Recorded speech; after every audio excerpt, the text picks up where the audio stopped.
You know how some carriers give you so little for your older busted phone you just end up living with it? I don't think so. Verizon lets you trade in your broken phone for a shiny new one. You break it, we upgrade it. You dunk it, doggy bone it. Slam it, wham it, strawberry jam it. We upgrade it. Get a 5G phone on us with select plans. Every customer, current, new, or business. Because everyone deserves better. And with plans starting at just $35, better costs less than you think. It's Thursday, December 2nd, 2021. I'm Monique Presley, sitting in for Roland, and here's what's coming up on Roland Martin Unfiltered, streaming live on the Black Star Network. Symone Sanders becomes the second high-profile exit from the Biden administration. We'll talk about what is being said about her departure. There's talk from House and Senate leaders about a government funding deal that will prevent another shutdown. A jury is close to being selected in the manslaughter trial of a former Minnesota police officer who fatally shot a black man during a traffic stop. Georgia Fort will have a live report from Brooklyn Center in Minnesota. It was a tense cross-examination of one of the key witnesses in the Jussie Smollett trial. An arrest is made in the murder of the wife of legendary music executive Clarence Avant. R. Kelly is facing more legal troubles. Some of Kelly's victims are suing him and his manager. Police officers are being held accountable. An Ohio cop is charged for killing a black man. An Arizona officer is fired for killing a man in a wheelchair. And the city of Seattle is shelling millions in the wrongful death of a pregnant black woman. It's National Crohn's and Colitis Awareness Week. We'll talk to a gastroenterologist who will let us know what symptoms we need to look for and how to make sure we are not being ignored by our doctors. And civil rights attorney Ben Crump was honored earlier today at a Florida school having a justice center named after him, which will honor and promote more black folks in the law biz. It's time to bring the funk on Roland Martin Unfiltered, streaming live on the Black Star Network. Let's go.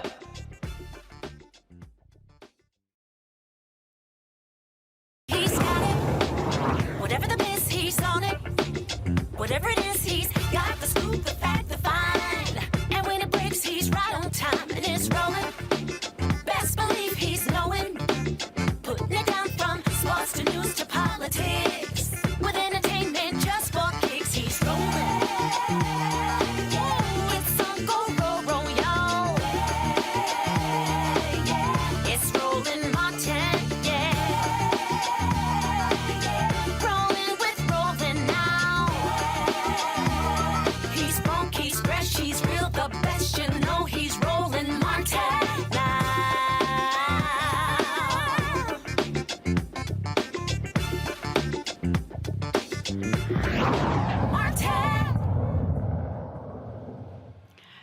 It's the second high-profile departure from Vice President Kamala Harris' administration.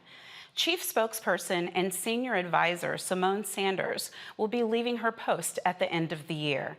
Sanders worked on the campaign trail to get President Biden and Vice President Harris elected. She previously worked with the Bernie Sanders campaign when he campaigned for president. Symone Sanders did not provide a reason for her leaving in her farewell note to staff. Some political observers find it ironic Sanders' leaving came on the same day Stacey Abrams launched her campaign for Georgia governor. Communications Director Ashley Etienne left last month to pursue other opportunities. I want to welcome my panel, who I know has plenty to say about this and other matters. First, ladies first, Reese Colbert, welcome, founder of Black Women's Views. Hi there, Reese. Hey, Monique, looking good. Dr. Greg Carr, thank you, girl, thank you. Dr. Greg Carr, Department of Afro-American Studies at the Howard University, HU. Greetings, Dr. Greg. You know, good to see you, Monique. You're holding it down well. Thank you. And Faraji Muhammad, the one and only radio and TV host. Welcome, welcome, bro.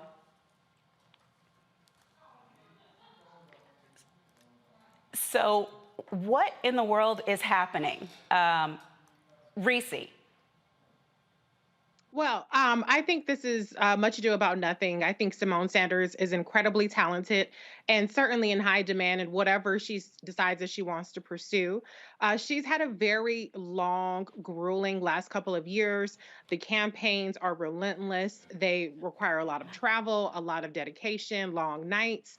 And then to turn around on the heels of a very hard-fought primary, the general election, and going to an even more grueling White House in which the vice president is under unprecedented scrutiny, I can understand why she's ready to move on. I think that Symone Sanders has a very positive and really collegial relationship with Vice President Kamala Harris. And so I just think that, you know, people come and people go. The White House is a very tough place to work. I don't think that there's any sense of it's too tough for her, but I just think that she's probably ready to move on to the next chapter. And so I wish her well. Well, and here's the thing, Reese, before I hear from our gentleman, the people in the White House make clear that they've known that she was going to be departing at the end of the year for over 2 months. So this was the plan, really, for her to stay through the first year of the administration, and then who knows what it is she's going to do next. I agree with you, whatever it is, she's going to be phenomenal in it. But I'm personally just sick of the any and everything that happens is a big deal if it is at all related to the Vice President of the United States. Absolutely. I would like to remind people by this time during the Trump administration, we had gone through multiple Secretary of States. We had gone through multiple cabinet officials at various levels. People had to resign over corruption, over cronyism. And so, you know, we also had multiple press secretaries by this point that Trump had. And so this whole notion that a senior advisor to the vice president is somehow super newsworthy is really ridiculous. And I think they're trying to feed this narrative of there being drama and dysfunction when the drama and dysfunction is coming from the outside and trying to, you know, project a sense of gossip and tawdriness on the vice president's office, which is very busy doing a lot of very substantive and important work. Right, absolutely, absolutely. And you know what, Dr. Greg? In the same week that our vice president is spending her hard-earned money on some nice pots and some staffers who have served well at the highest level of government are deciding to move on, we find out that our former president was knowingly putting others at risk of having COVID since he had tested positive and went on about his schedule and his life like it didn't matter at all. It's kind of like we're dealing with apples and electric sets. Indeed, indeed, Monique. Well, I mean, I think we should all attribute Donald Trump's degeneracy, putting us all at risk, to his parents, who shortly after he acquired the ability to walk and speak, should have known that he was going to be a public menace for the rest of his life. So this is consistent with his behavior. I mean, we know there's only one person on the planet he cares about, and that's himself. I do think that what you raised at the onset is intriguing in terms of the Abrams campaign being formally announced this week. I think that the Vice President of the United States shouldn't be treated any differently than any other vice president in American history, except when she should. And of course, it's a paradigm-shattering vice presidency. And as Reese said, I mean, it's unprecedented. She's undergone an unprecedented level of scrutiny. And it's unfair. That being said, we all know that it was a forced marriage between Biden and Harris, that Biden was, trolling for votes, and that the vice president has been put in a fairly impossible situation. Certainly, he's thrown her out there on everything from border security to going overseas and then making nice with foreign leaders. And now, that having been said, I think a great deal of this has to do with 2022 and 2024. This isn't the first departure from her staff. It probably won't be the last if what probably most of us are hearing is in fact true.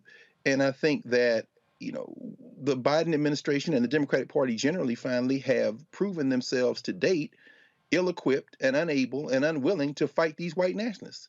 And so, folk like Symone Sanders are thinking, well, where is the next battlefield and where can I take my talents? And maybe she ends up in Georgia, maybe she ends up somewhere else. It seems that Joe Biden may think that Pete Buttigieg would be a better nominee for president, even though he said he's running for president again. But I think a lot of this has to do with people with one eye toward 2022 and 2024, regardless of who they are working for at the moment. Mm-hmm. So where, Dr. Greg, are you getting that it seems that Joe Biden may think Pete Buttigieg is a better nominee? What's the sourcing on that? Well, I mean, I just think if you look, I think basically it's the ability to read and write. I mean, and just observe.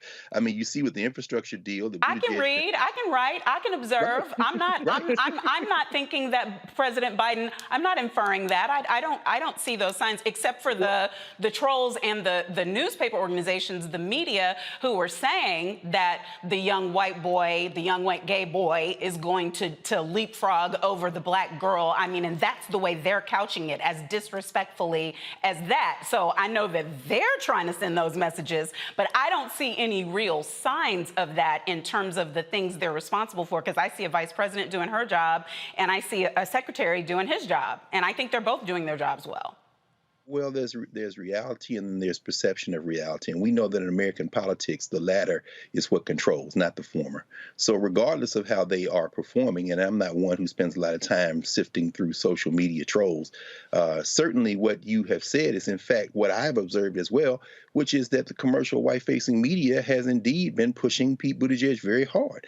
And given that perception is reality, at least in terms of American electoral politics, I think it's probably a safe conjecture to say that Buttigieg is at least neck and neck in conversations about who could be the presumptive nominee.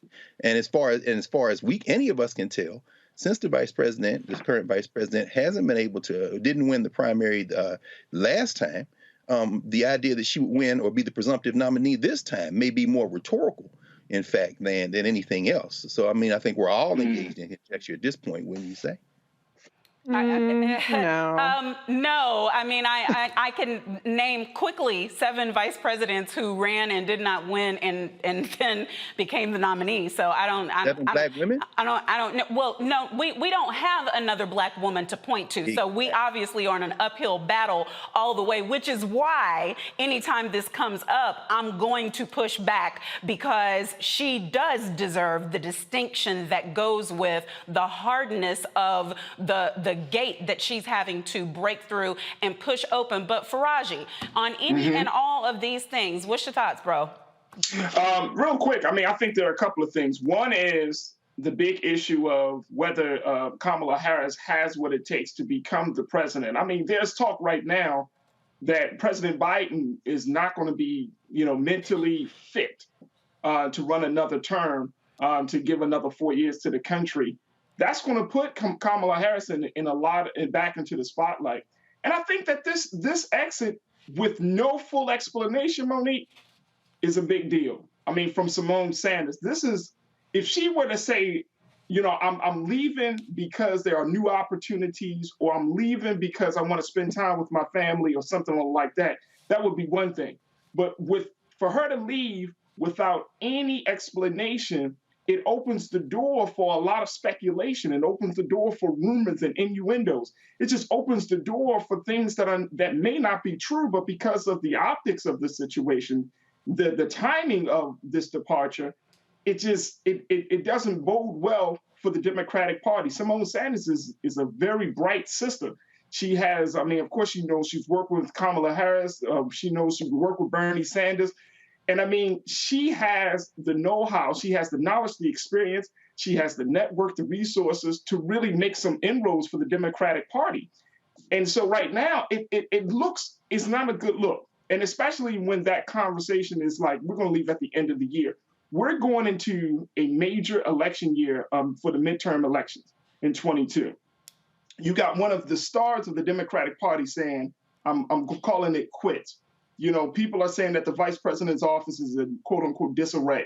I mean, you got all of these things happening. So, I mean, I think this is a big deal. I really believe this is a very big deal. And I understand that some people might want to try to diminish it and downplay it. Say, oh, no, this just happens all the time, which it does. It really does.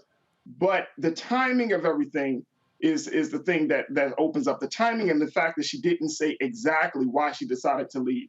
I think that's one of the big things that people are trying to figure out. Is if she has to be in front of her own story, she has to shape her own narrative. Otherwise, she's going to find herself being at the brunt end of other people's thoughts and speculation. Yep, I mean, and she's been around long enough to know that. So if she didn't say, it's because maybe she can't say. It's a job that's not public yet. I know there's all this hubbub going around about the disarray, but the article that was talking about the VP's office being in disarray had all these unnamed sources. So you know what? I'm not buying it. Kamala Harris was president for 90 minutes, week before last. Nothing bad happened. I think she's the front runner. Next story: House and Senate lawmakers say they have agreed to avert, good news, a government shutdown until February 2022. Republican leaders in the Senate are still protesting President Biden's vaccine mandate. They are requesting the defunding of federal enforcement of the vaccine and testing politicians in exchange for a quick passage of the spending bill. The bill has to be approved by the House and Senate Friday by midnight to prevent the shutdown. Y'all, oh my God, to say that they cannot walk and chew gum and I don't even know if can't is appropriate. I think that the level of functioning that it would take to walk and chew gum is just not the messaging that they want out there right now. Because for the Republicans, it's just delay, deny, obstruct, delay, deny, obstruct. Reese, what is it that you think could happen that the Dems can do? Because everybody blames the Dems because the Dems are in majority. What could the Dems be doing to prevent the GOP from being certified fools right now? Absolutely nothing. The only thing that they can do is try to negotiate with the terrorists, Joe Manchin and Kristen Sinema, and try to get them on board with what needs to be done. The Republicans are fundamentally unserious, they're obstructionists, and they have a mandate from their base to fight these culture wars, be anti-vax, be mandates and things of that nature. And so that's what they're going to continue to do. They're going to continue to basically try to dismantle the government and its functionality as opposed to propping it up. And so the Democrats really cannot take this seriously. It's absolutely absurd the things that they are proposing, but they're proposing it knowing that this just plays well to their base. They're not proposing it with any kind of expectation that these, demands are going to be met. But if I can, I'm sorry, I can't let that stuff that just said about Kamala slide. Let me go ahead and run back real quick, just 2 seconds on it. First of all, I just want to say that if President Biden wanted to anoint Pete Buttigieg as his successor, he would not have put him in the 11th ranking cabinet position. He is 14th in the presidential line of succession. And as Monique pointed out, he did transfer his power temporarily to Vice President Kamala Harris while he underwent a colonoscopy. He did not have to do that. To me, that sent a shot across the bow to say, listen, she's my gal and I'm sticking with her. So I don't think that it makes any sense for people to say that Biden himself is trying to prop up Pete Buttigieg by putting him in a cabinet rank position that's lower than HUD and agriculture. I'm not buying that whatsoever. And as far as these reports, all they are is they're just an almanac, an encyclopedia of every unnamed source throwing dirt on Vice President Kamala Harris's name. There is absolutely no reports of any policy substantive dysfunction. It's this person doesn't like that person allegedly, and this person isn't getting along. Where's the meat? Where's the substance behind any of the criticisms? I'm not talking about the pots. I'm not talking about how she says I'm not talking about who don't like each other in offices. I don't get along with all my coworkers either, but we deal with it. So I think that there's a lot of real reduction and marginalization going on, and she's not being afforded the stature of a vice president, in which Monique pointed out the last several of them, if they have run for the nomination, they have received the nomination. Now, whether they won the presidency is a different story, but I think what we're seeing now is a years-long campaign to try to diminish the stature of the vice president by normalizing something like the Secretary of Transportation. I mean, nobody was saying Elaine Chao is going to run in 2020 for our primary Trump. So this is really absurd. And I'm with you, Monique. I don't think that on a Black platform, we should be regurgitating the kinds of attacks on the vice president. We're supposed to be better than. I'm not criticizing y'all for y'all opinions. You're entitled to it. But I think we should be pushing back on the narrative, and we can have that debate, but we should be pushing back on a narrative that reduces the vice president, that all of a sudden when a Black woman is in that role, the status quo is no longer the status quo. I don't think so. Come with some substantive policy disputes, which you can't, because the vice president don't actually dictate policy. She can only advocate for certain things, but she doesn't write executive actions, and she's not a senator to vote aside from casting tie-breaking votes. So last thing I'll say is, this is not about Biden wanting to diminish Vice President Kamala Harris. It's about an entire industry now that is bored and needs clicks. And obviously, Vice President Kamala Harris's name is the one that keeps getting clicks because these stories are recycled and regurgitated and ain't nothing new in there. So she had a fantastic appearance today, pumping up the infrastructure, which was a huge accomplishment, which she was credited for. I don't hear us talking about that. We're talking about Symone Sanders, a press secretary, a press assistant, which I think she's fantastic. I'm not diminishing her because I'm for a Black woman. However, she's not a household name. Nobody's going to the booth in 2022 and 2024 thinking about whether Symone Sanders left in December of 2020, whatever year we in at this point, 21, or if she made it the whole 4 years. Nobody is really pressed about that, except for the fact that they want to make drama with Vice President Kamala Harris, and that's all I got to say. Sorry. That was the longest 2 seconds. I know, but I had to get up. That was, I don't know which part. I think we started counting the 2 seconds maybe at the end because you were going to give us that good 10 minutes first, but you was talking so good till I wasn't going to cut you off. I wasn't going to cut you off. I'm not going to let the Kamala stuff slide. But I tried. I tried to handle it, but okay. Dr. Greg, I have a question because I'm back to the GOP and I'm back to the budget. I don't think we've ever left the GOP, quite frankly, but go ahead. No. I get and agree with the things Reese said in the beginning. That were responsive. 5 minutes. I agree with those things about the GOP and them not being serious-minded and them having this one agenda that appeals to the base, and et cetera. But do you think that they are overplaying their hand on that? Because even though people are not getting it now, pretty soon this rollout on the infrastructure is going to be making millions of people's lives considerably better in many different areas. And I think even the slowest of the slow will figure out that the GOP was doing nothing but fighting it. Well, I mean, never underestimate the stupidity of the American voter. They did elect Donald Trump after all. And quite frankly, and certainly we saw with the signing of the most recent legislation, we saw the white nationalist party taking credit for it when in fact they all voted against it. And so, I mean, I think now the focus goes to people like Roger Marshall, Senator Marshall out of Kansas, and Mike Lee out of Utah, who have said that they are willing to shut down the federal government right now, not in mid-February, which is this proposed deal is supposed to extend the funding of the government until, but right now, if the Democrats don't take out the vaccine mandates. These people have shown that they are willing to choose their whiteness over their lives. And, you know, not to relitigate what we just talked about, but I certainly didn't have one critical word to say about Vice President Harris. In fact, what I said was that she should be treated exactly like every other vice president, except when she shouldn't. And when she shouldn't is because of her achievements. That certainly is not a criticism, but I'm saying that she is the vice president of the United States in an administration and a party that has shown that it is unwilling to fight these white nationalists. They won't take credit for their accomplishments in a propaganda war, because that's what we're dealing with. We're not dealing with people who are talking about policy in the way that we're talking about it. We're dealing with people that are dealing with images and dealing with gaslighting. And the White Nationalist Party has perfected their message, frankly. So it comes to this. They certainly will allow a House of Representatives to vote to extend the funding of the federal government because they don't have the numbers to stop it in the House.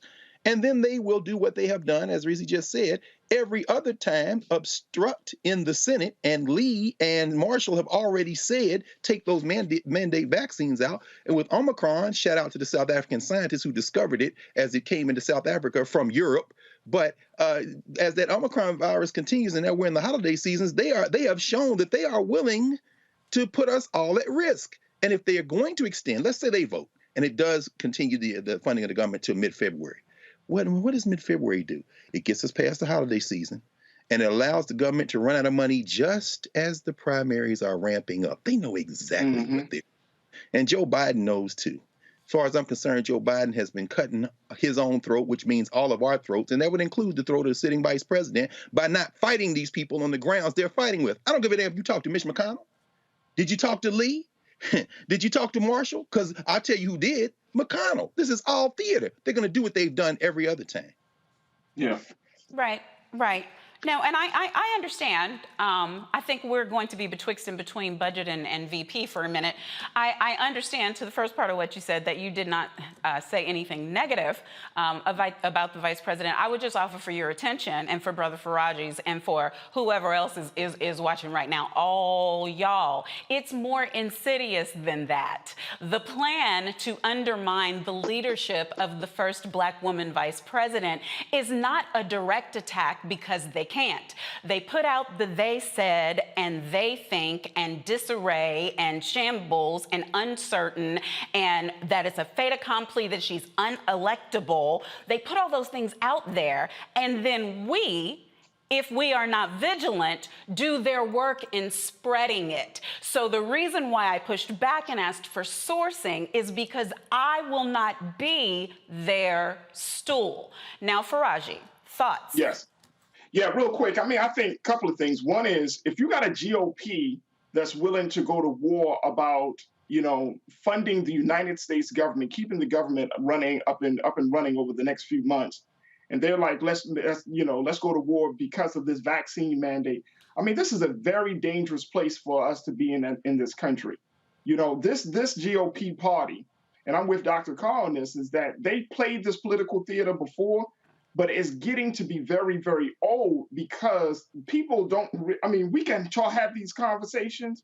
They can have those conversations in Congress as well. But when it comes down to it, it is the constituency. It is the American people that is going to determine how this country is going to move forward. And a lot of times we have these discussions and we really don't talk about, we say it, the people, but I'm saying that there is a level of dissatisfaction in this country that is going to just boil over. Yeah. People are tired. And I think going to the conversation about Vice President Harris, people want to see more.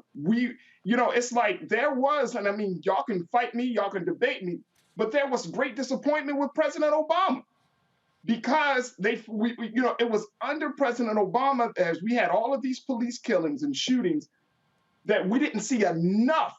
I mean, just strong bully pulpit style leadership where the president is saying, hey, this is not going to continue to happen on my watch.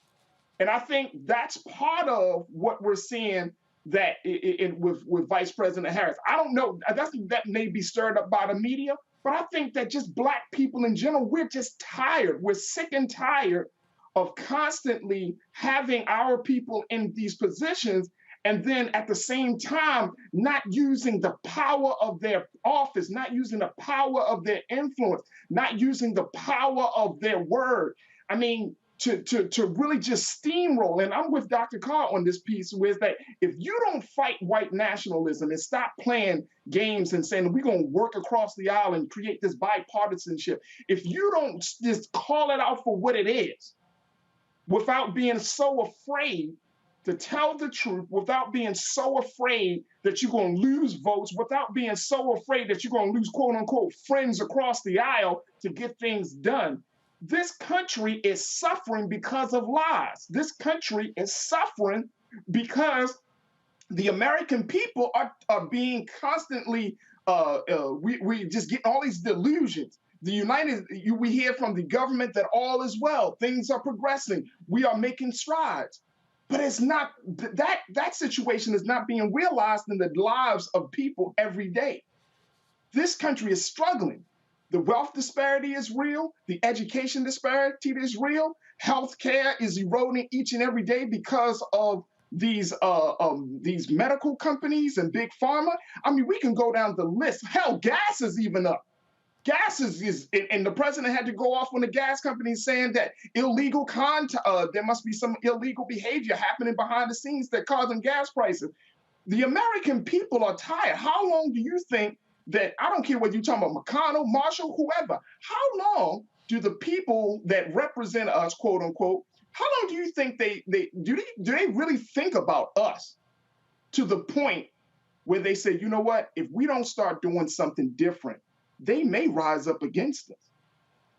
That's the thing. Okay, well, you know what? I would invite anybody who wants to know exactly what the current administration is doing to go to whitehouse.gov and to check there under the releases. And it starts with the very first day of the administration and says every single thing was passed, every executive order, most of the major meetings, all the readouts. It's all there for you to see for yourself so you can know at least what's being attempted, what's being considered, and what's being done.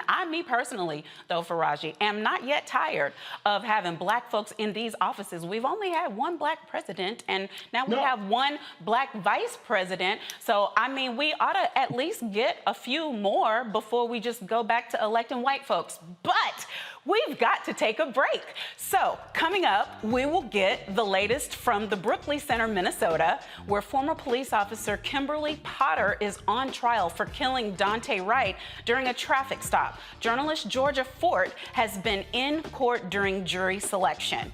And later, he's synonymous with social justice. That's why a Florida law school created the Ben Crump Social Justice Center. But first, we have some bills to pay. You're watching Roland Martin Unfiltered on the Black Star Network. We'll be right back.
Betty is saving big holiday shopping at Amazon. So now, she's free to become Bear Hug Betty.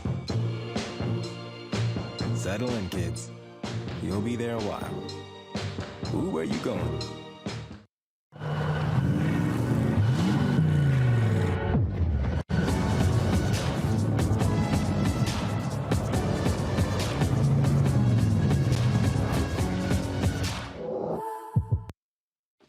Hey, I'm Antonique Smith. Hey, I'm Arnaz J. Hi, this is Cheryl Lee Ralph, and you are watching Roland Martin, Unfiltered.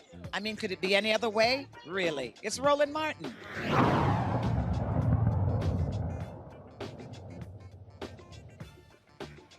A jury is close to being seated in the trial of Kim Potter, the former police officer who killed Dante Wright during a traffic stop back in April. Georgia Fort has been in the courtroom throughout jury selection, and she joins us now. Georgia, welcome. Good evening. Thanks so much for having me. How are you? I'm doing good. It's a little chilly here in Minneapolis, and it's been pretty tense this week for jury selection, but I'm hanging in there. Okay, well, what can you tell us? I know as of yesterday, they had seated, what, 9? Where are we now? So jury selection just wrapped up. I'm outside of the courthouse right now. About 12 jurors are seated. 9 of them are white jurors. We have 2 Asian women who are seated on this jury so far and 1 Black woman. So there's 2 more seats that need to be filled for alternate seats in case anybody among those 12 ends up sick or can't make it, gets COVID. They want to make sure that they have 14 jurors seated. So were you able to be in court during the time when they were doing the voir dire and the jury selection? Yes, that's correct. I was inside of the courtroom for jury selection on Tuesday. Due to COVID, they don't allow all of the journalists to go inside the courtroom every day. They have us on a rotation. So every day there's a new 2 journalists who are in the courtroom. So I was in the courtroom on the first day of jury selection, and I will be back in the courtroom again on December 15th. The one thing I will say is Judge Regina Chu has said that she anticipates opening arguments will begin on December 8th.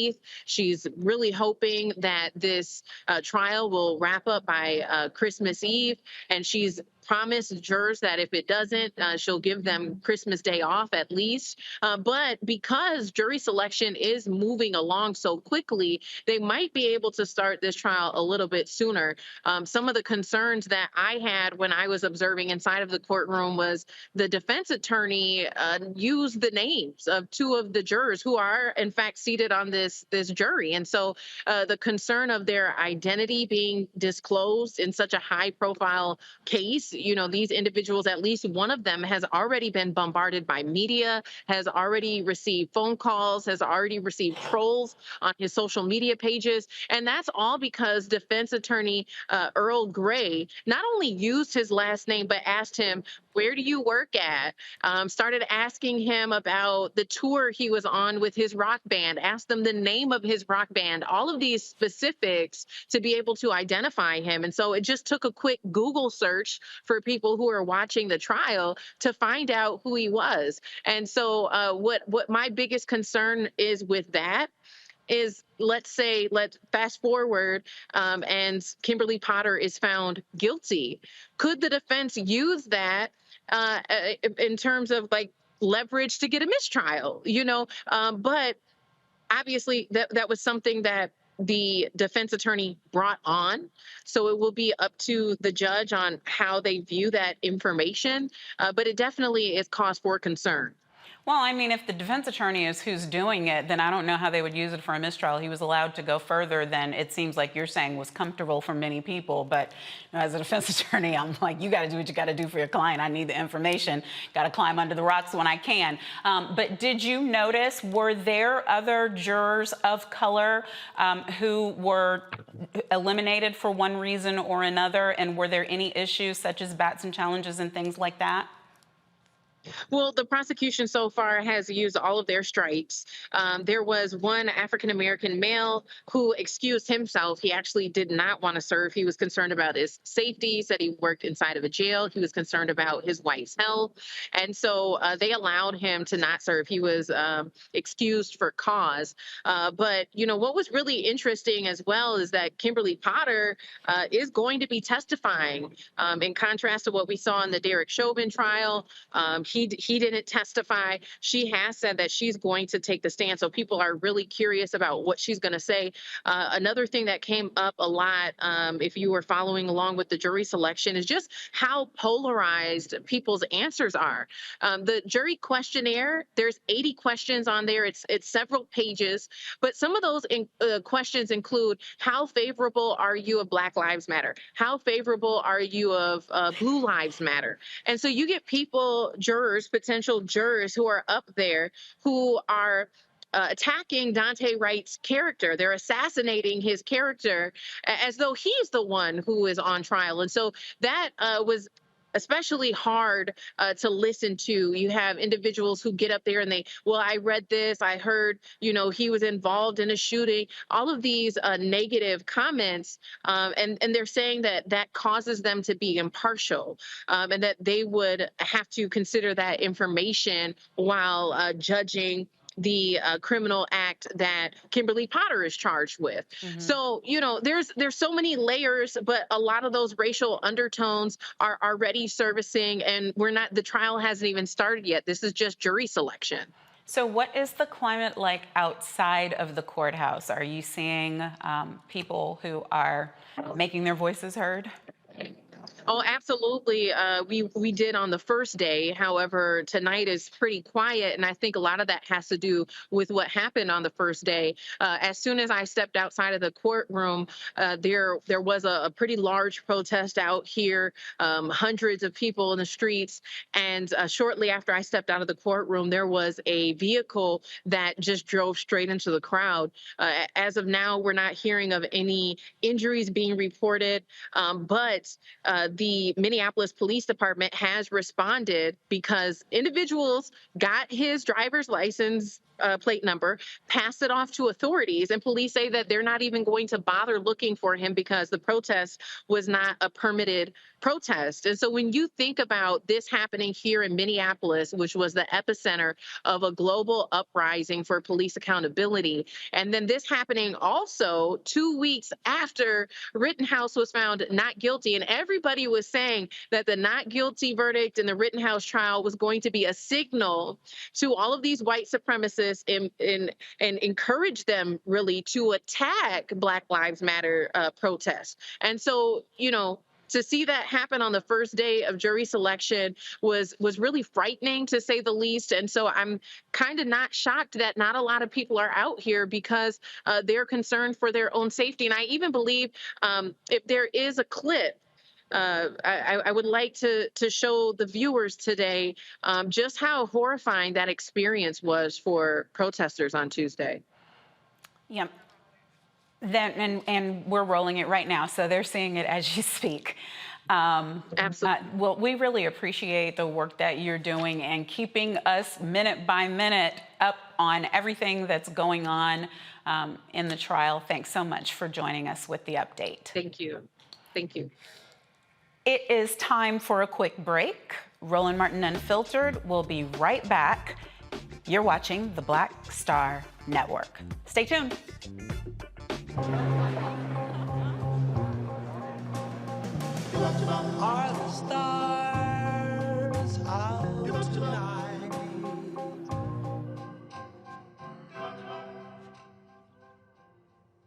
Alexa, play our favorite song again. Okay. I only have eyes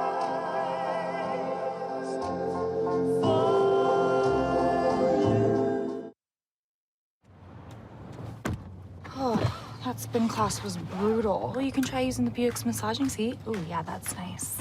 Can I use Apple CarPlay to put some music on? Sure.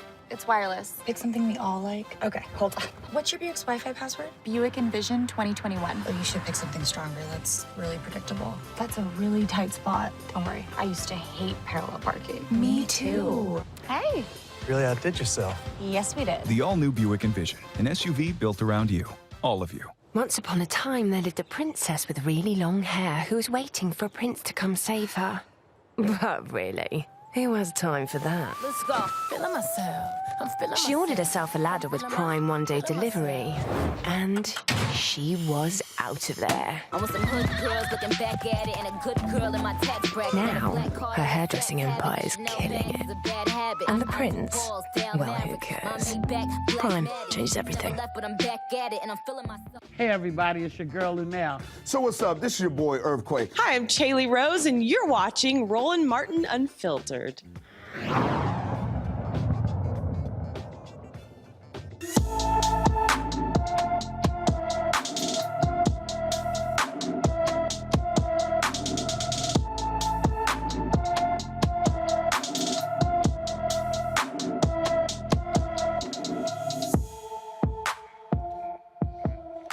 24-year-old Nikayla Williams disappeared from her Indianapolis, Indiana home on November 9th, 2021. She is approximately 5 feet, 5 inches tall and weighs about 150 pounds. She has shoulder-length red hair and brown eyes. She was last seen getting into a light gray or white-colored pickup truck wearing blue jeans and a dark-colored jacket. If you have any information about Nikayla's whereabouts, call the Indianapolis Metropolitan Police Department at 317-327-3811. An arrest has been made, thankfully, in the murder of the wife of legendary music executive Clarence Avant. 29-year-old Ariel Maynor, a parolee with a long criminal history, has been arrested for Jacqueline Avant's killing. Avant was found shot in the home just before 2:30 a.m. yesterday amid reports of someone shot. She later died at a hospital. In Washington state, Seattle agrees will pay $3.5 million to a black woman's family who police officers shot to settle a wrongful death suit. Charlena Lyles, a mother of 4, was fatally shot by 2 Seattle police officers in June 2017.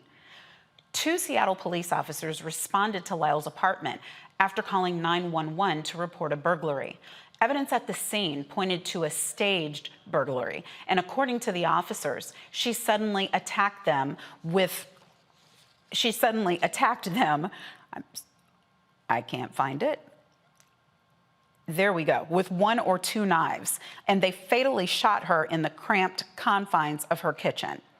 The lawsuit, though, claims the officers did not act reasonably because they failed to use non-lethal force to disarm or subdue her. Under police policy, Seattle police officers are required to carry tasers, but one of the officers did not have his on the day of the incident. He left it in his locker because the battery died. Yeah, the old my battery died. Going to the panel, we're going to keep seeing these over and over again, Dr. Carr, until there are direct consequences. I'm going to sound like Roland Martin now. Until there are direct consequences to these officers. If you don't have your body cam on and we can't see part of what happened in your officer-involved shooting, there has to be a consequence. If you're supposed to be carrying a taser and we're saying it's in the locker because of a dead battery and now there's a dead woman because of a dead battery, there has to be a consequence, doesn't there?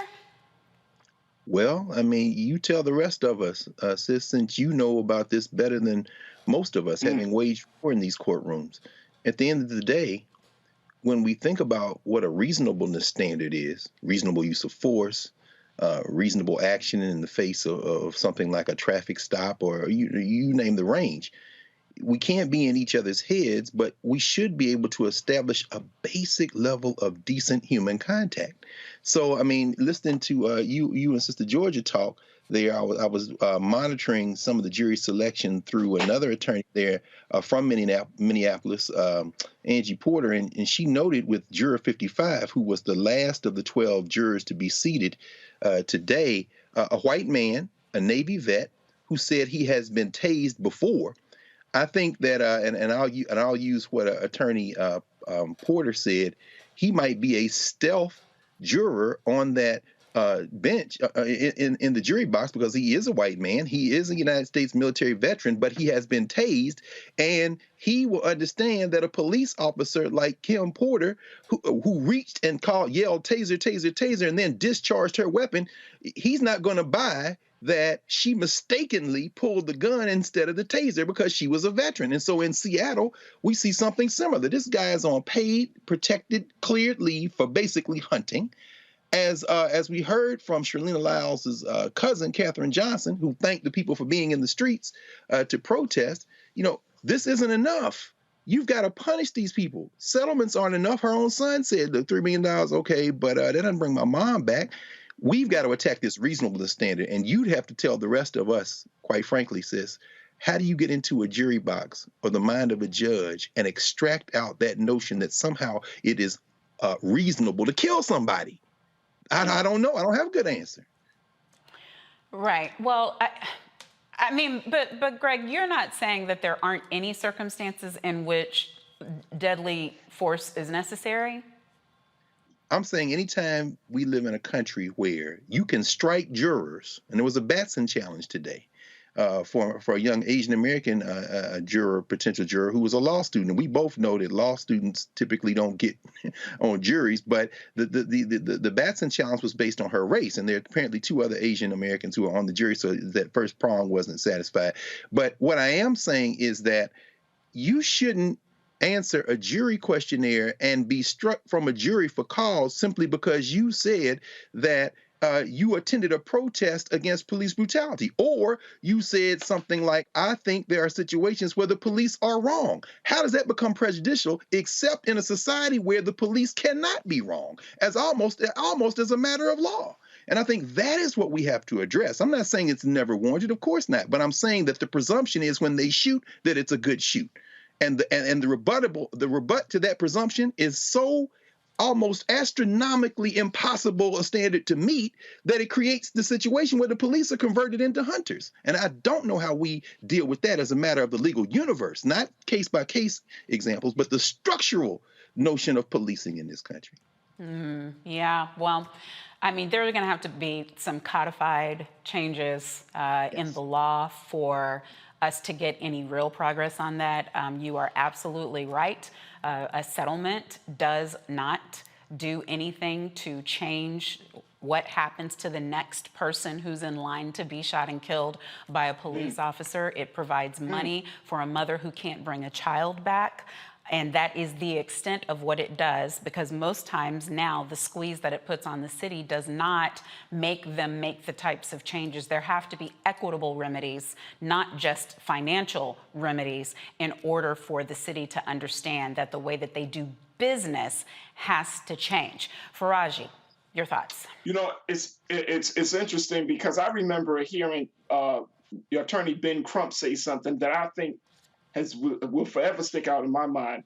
He made the point that he said that the work that he does, which is, making sure that the families are compensated when they have a loved one that is lost in the hands of by police. He said that we want to make it so expensive for them to kill us that they will think twice. That's why he always go for the large settlements. That's why he's always trying to hit the cities where these incidents occur, hit them hard in the pockets, because he's saying, if you're going to keep killing us, then we're going to keep killing your pockets. And I think that's an interesting strategy. But I think that also, though, based upon the conversation you just had with Dr. Carr, I think that it's also important that in this case of Sister Charlene Lyles, that we have a discussion about mental health, that we really do have something there where a mental health I can't think of the word, but there has to be some additional training of some sort where police are just take a quick moment and pause. And I know that the police say that in this particular case, that the sister Charlena had one or two knives and all of those things. But you got to take a quick pause before you just jump into action and start shooting and killing people.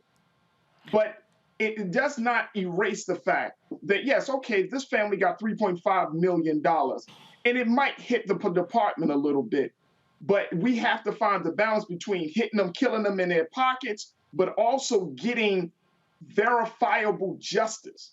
And Monique, by you being the attorney that you are, you know it. Like if a police officer doesn't have their body cam on, if a police officer makes those certain type of decisions, rash decisions, in a short period of time, there has to be consequences for that. And I think that the larger conversation about making sure that police officers are held accountable, not just from a city or civil servant perspective, but also held accountable personally, that conversation needs to move forward. Because then, okay, let's combine what Ben Crump said and what's happening right now. If we're going to hit the departments in the pockets, maybe we need to hit these officers in their personal assets, and then they'll think twice because they might lose their home. They might lose their car. Their children may not be able to go to college. Something has to be disrupted on that end in order for us to start seeing some real justice, because all we're getting is just disruption on our end, and the scales of justice are already imbalanced. You know what, Reese? There was this thing, because I hear Faraji, I hear Dr. Greg, and Faraji's talking without naming it about qualified immunity and how we need to get rid of it so that there's some personal liability for the officers. I hear Dr. Greg and Faraji saying that there needs to be consequences and accountability for these officers that go beyond what we can do by hitting them in their pockets. And I'm saying that we need codified laws. Reese, there was this piece of legislation. It was called the George Floyd Justice in Policing Act. And amazingly, it had all of these provisions and more in it. Whatever happened to that? Well, you're absolutely right, Monique. What happened? I hear more people talk about it now than when last year, when people were focused on the kente cloth and the kneeling and making a mockery out of it, when there was momentum or people were out in the streets, and we really probably could have pushed for what we were trying to get to. Maybe we wouldn't have gotten 100% of the provisions, but there was some momentum and a little bit of an appetite there, even from Trump. I'm not giving him credit, but even from Trump, to get something done. And that momentum was squandered. And now we see Black Lives Matter actually has lower approval ratings than it did before the George Floyd and Breonna Taylor and Ahmaud Arbery protests, the so-called racial reckoning that we have now. We have a racial reversal back to where we were before the reckoning.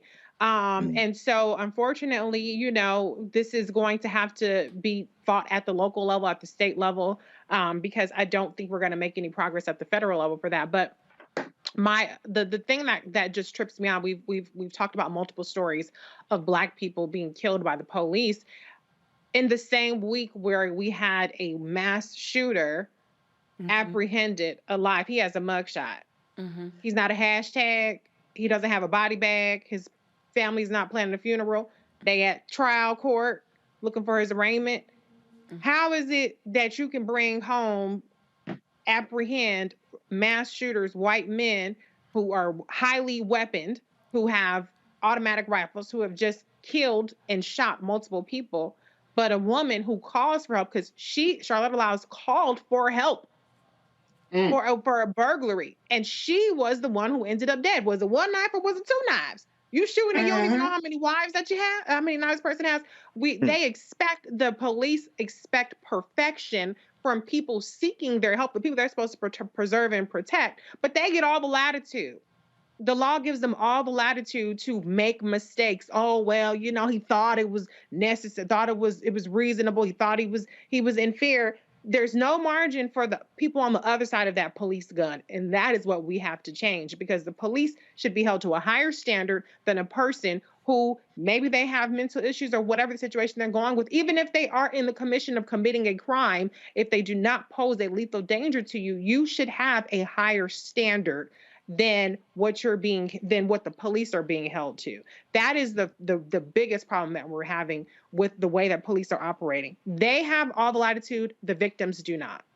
And don't you Can I just jump? I'm sorry. Go ahead. Can I just add something to that real quick? And I think Reese is absolutely on point about that higher standard. But you know what? I think that comes to bringing in people of higher caliber, people that want to serve. I mean, if you look at these departments across the cities of the United States, here in Baltimore, for example, only 40% of the police in Baltimore are actually from Baltimore. 60% are from out of state, And so when you have a police department that is, have all of these different people coming in, and I don't know what the interview was like when somebody says, I want to become a police officer. I don't know what type of questions are being asked, but one thing's for sure, the main question is, do you have have you ever worked in an environment like this before? Share with us some of your concerns. And I mean, you can formulate questions to get to a person's implicit bias. You can formulate questions to understand their prejudices, to understand that if this person goes out into the street, they're going to either be a problem or they're going to be an asset for the department. I mean, look, that from the very beginning. This is the police department of the United States. If nothing else, America knows how to create an institution of law enforcement. This is what America does. So when we see police officers making these dumbass decisions, making these life-threatening decisions day in and day out, and they have training, they have all of these resources, they get a lot of the money from these cities, they have all of these experts, yet you mean to tell me in these moments that you are not able to think critically before pulling out your gun and just shooting? You need to tell me in these moments you don't know where the damn taser is on your left or your right side? I mean, come on. You need to tell me that you don't know that it's not your house that you're walking into, and then you're going to shoot somebody who's sitting on the couch of their own home? I mean, this is not rocket science. This is just this is a person problem. This is I hear not you. A training problem. I hear you. Well, I mean, it's both. It can be both, because poor training can make for more poor decisions. But when you talk about implicit bias, when you talk about sensitivity training, I'm not going to let it go. When you talk about officers' records where they can't go from one jurisdiction where they had misconduct and go easily to another jurisdiction, when you talk about no-knock warrants, like what happened with Breonna Taylor, it was all in the bill. So my question, Dr. Carr, is this. Why is it that when this legislation was out there and we had Senator Booker on one side and we had Senator Scott and Senator Graham on the other side, and we had Congresswoman Sheila Jackson Lee, who was assisting, and we had Schumer saying we're going to get it done, why didn't we hear from us, the people who have to get the message to our folks so that we can stay out there on the street, so we can stay calling our congresspeople and our senators? Because to me, I think that is what is lacking. I think that there's work that people are trying to get done on the Hill, and then when the noise stops, the Republicans come in and tell lies like there's going to be increased crime, the police unions don't want it. It was all lies, and it just disappears, and they move on to the next most pressing thing. Don't we have an obligation, Dr. Carr, when there are things that are good for our people, to actually give them the information? We do, of course. And that, of course, is one of the reasons we have the Black Star Network, and Roland has built that, and we're having this conversation. And we all know, we know that what you've posed is largely, in some ways, a rhetorical question. We know we have that obligation. Of course we do. But one of the most difficult things that we have to grapple with, or not, we probably won't grapple with it because that requires a deeper understanding of history, is that this isn't a nation. I say that, and sometimes people have a visceral reaction to that. But by nation, a nation is a country where people have a common set of memories, not only a common language, but a common kind of cultural grounding. And that simply isn't the case. This is a settler state, and it has been at war with itself since the beginning. And when it comes to our people, the children of those who have been enslaved, we have a perspective that is very different. I was reading something this morning in the New York Times, a roundtable about the Mississippi abortion case that was argued yesterday before the Supreme Court.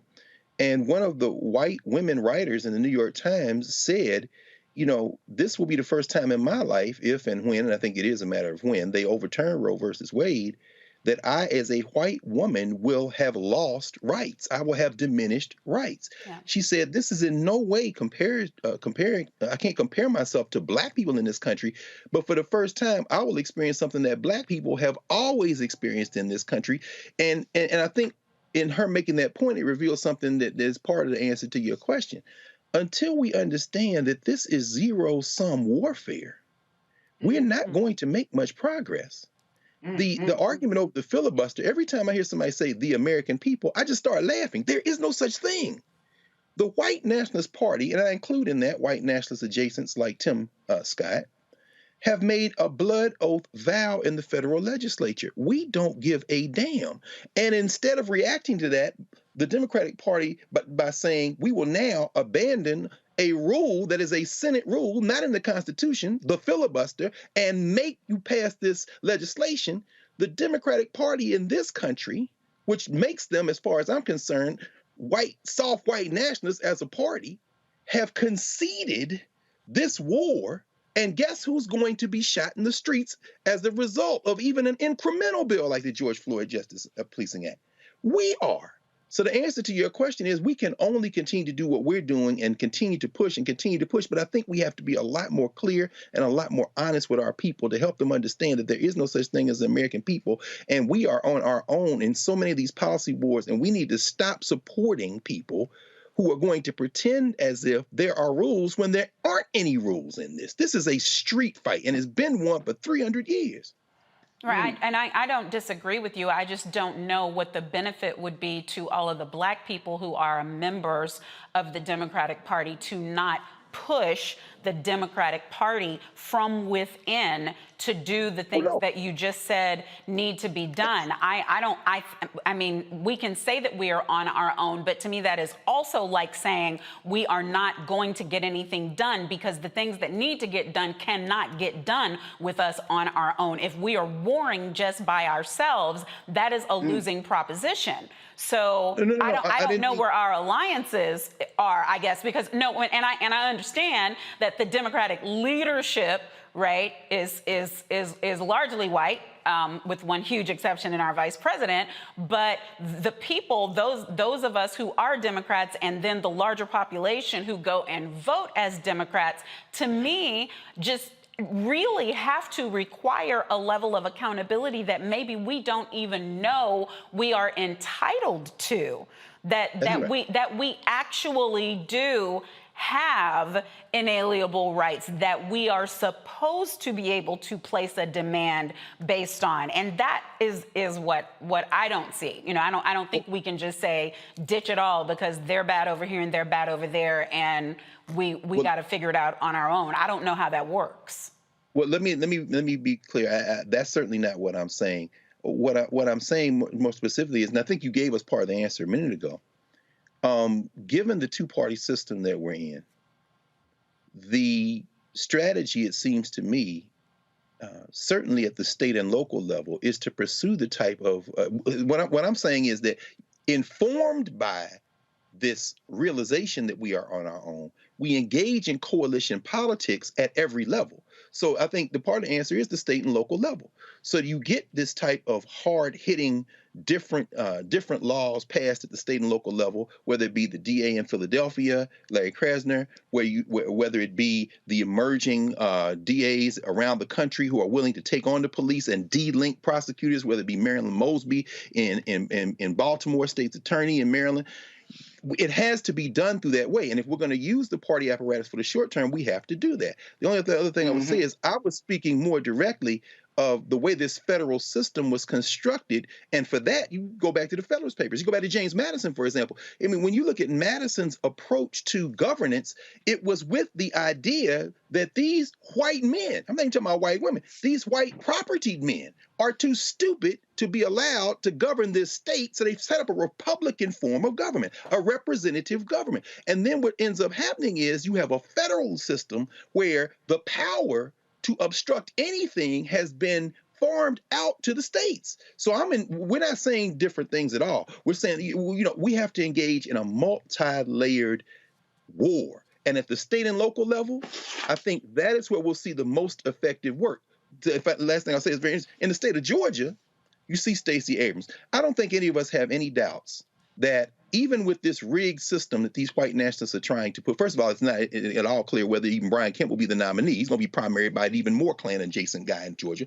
But I don't think any of us have any illusion that Stacey Abrams not only won the last election, she'll win this upcoming election as we continue to organize. Now, at the same time, they may turn around and send one of the most remarkably stupid human beings to ever sit in the Senate if he wins, right next to Tommy Tuberville, and he will be black, Herschel Walker. And I'm saying the federal legislature is set up in a way that is going to ultimately perhaps fracture this whole concept of United States of America. And what you are saying, what you said about state and local elections and the importance of organizing at the state and local level is only to become more important. So I'm saying, don't disengage, engage, and it's got to be full spectrum engaging, beginning with the local level. No, well, I don't think I love it. I love it. I love it. I don't know about y'all who are watching, but the types of conversations that you can have on the Black Star Network, on Roland Martin Unfiltered, you can't find any place else. I don't know why anybody would be watching anything when you could get this. We're going to go to a break, though, and coming up, the parents of the 15-year-old who shot up a Michigan high school could be facing charges themselves. And reports say his parents were at the school just hours before the shooting to discuss his disturbing behavior. We'll talk about what, if anything more, could have been done to prevent this tragedy. You're watching Roland Martin Unfiltered. We'll be right back here on the Black Star Network.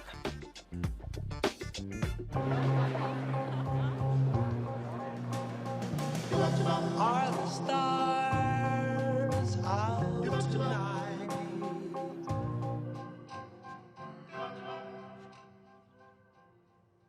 Alexa, play our favorite song again. Okay. I only have eyes for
Maureen is saving big holiday shopping at Amazon, so now she's free to become Maureen the Merrier.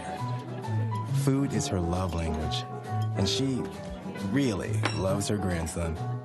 Like, really loves. It's Kim Whitley. Yo, what's up? This your boy Ice Cube. Hey, yo, Peace World, what's going on? It's the Love King of R&B, Raheem Devon, and you're watching Roland Martin, Unfiltered.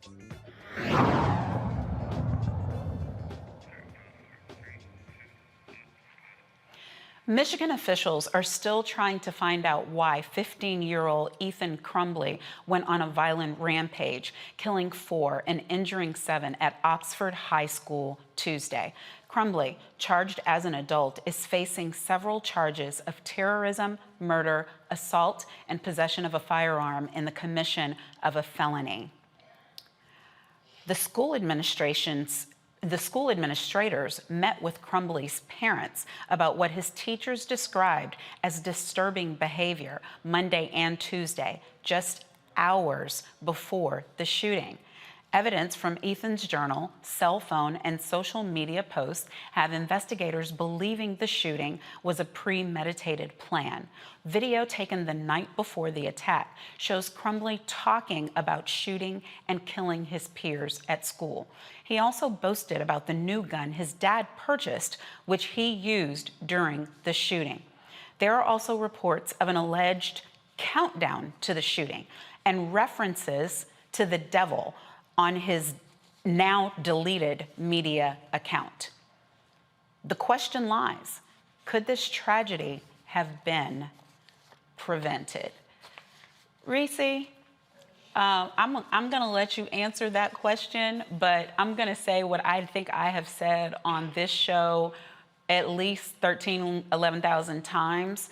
Until the U.S. government acknowledges that there is a real problem with white males between the ages of now 14, 15, and 33, it's not going to stop. Right. And, you know, I said this earlier today on Clay Kane Show. I'll say it again. Believe white men. When they tell you that they're going to shoot up a school, when they tell you that they devil worshiping or whatever demonic stuff that he was into, believe them. You know, it's crazy because if a troubled Black child is meeting with, you know, getting called into the principal's office, that child is getting suspended, then they're getting expelled. Okay, there's consequences for them. We've seen 10-year-old and adolescent Black girls being tossed around like rag dolls by school resource officers and police officers, and yet this killer has been treated with kid gloves. I mean, even the New York Post released a picture of him that was not his mugshot. It was a picture of him as like an 8-year-old choir boy or something. And so we need to stop treating white male rage with kid gloves. We need to stop calling it economic anxiety. We need to stop calling it, you know, these different euphemisms where we talk about they're under, you know, we play into their culture wars by having the conversations on their terms on things like critical race theory, et cetera, et cetera. And we need to start taking seriously the threat. I mean, Janet, I forget how you say her last name, Janet something or another. She talked about this back, you know, before Bush was even in office, when Clinton was still there, about, you know, the threat that, you know, white domestic extremism is posing. So I'm not saying this was racially motivated or anything, but we have to start taking these troubled white boys, men, whatever you want to call it, seriously. All that energy that people put into over policing and oppressing and you know, putting Black kids and brown kids in this prison to a school to prison pipeline. I'm not saying you do the same thing with white kids, but I'm saying don't let them off so easily because they're the ones out there shooting up these schools. Right, absolutely, agreed. And the thing is, Faraji, they don't just drop in out of the sky at 14, 15, mad as hell. They are being raised, something closer that looks like raised. They were once babies and then toddlers before they work their way into all of this rage, and they are being affected by outside influences, not just, I'm not totally, I think parents probably do have a responsibility in this case, but it's not just that. We're seeing how they are being indoctrinated and conditioned through the dark web and through all of these outside sources. What is it that needs to be done to run down these rabbit holes and stop it? I mean, I think there are a few things at play here, Monique. One is just the point that you were making. You know, when you see a child 15 years old who decides to go up into school and he's going to start shooting and killing people, the first thing I would look at as an investigator is looking at the parents. What's going on inside the home, right? Because the home serves as the base of a child's understanding about the world and themselves. So that's the first thing. So I think that conversation about parents and responsibility, no parent, we can say, oh no, we would never raise our children to be killers. But even in the Black community, we expose our children to too much grown-up stuff in terms of violence, in terms of not being able to properly resolve conflict, in terms of teaching Black boys and Black girls that you can't express yourself, you know, don't cry, and all of this garbage that we send, right? And I'm saying, and I'm using that as an example because he could have been exposed to the same thing. Now, does that mean that he should get a slap on the wrist? Hell no, he shouldn't. Because at 15 years old, a baby knows the difference between right and wrong. So by the time you get to 15, you know what you're about to do is either right or wrong. Going up into a school and shooting people, that unless you are a sociopath, then your brain should register and say, you know what, this may not be a great idea. So when we have that conversation, but I also want to have the discussion about the fact that this is not just about guns. Please, let's not make this about guns, because we know white media often says, uses that excuse. Well, access to guns, the gun policies, gun laws needs to be stricter. Don't they? That's not the don't they? Yeah. I mean, yes, but at the same time, I mean, are they wrong? I'm just checking, just checking. No, I'm not saying it's wrong, but this kid didn't get the gun off the street. He got it from his parents, who for some reason did not teach him certain things. Now, again, we don't know if this child is a sociopath or psychopath. What we can only speculate.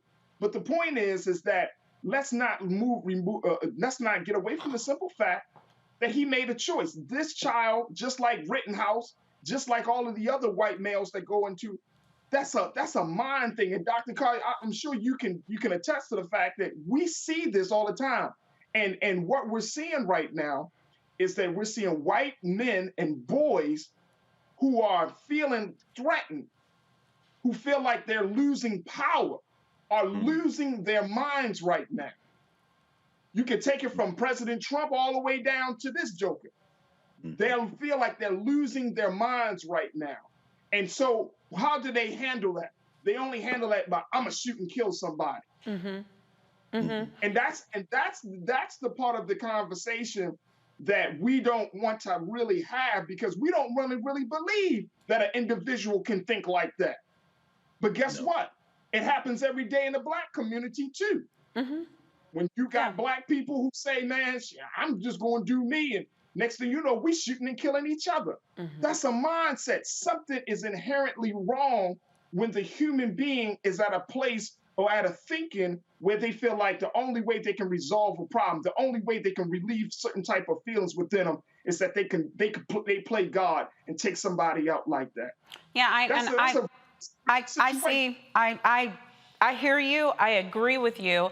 The only pin, if I had to put a pin in it to make a point that the separation for us, where we got crazy and depraved and psychopathic and homicidal people here, the same way they are everywhere else in the world. The difference is that we are weaponized differently to be able to do something about it. So I don't think that we can ignore the gun conversation while we're having the conversation about the state of our mental health. Dr. Greg, but I got to keep moving. I got a question for Dr. Greg, because he's my. There's a culture of violence in this country that we haven't fully embraced. I hear you. America loves violence. I hear you.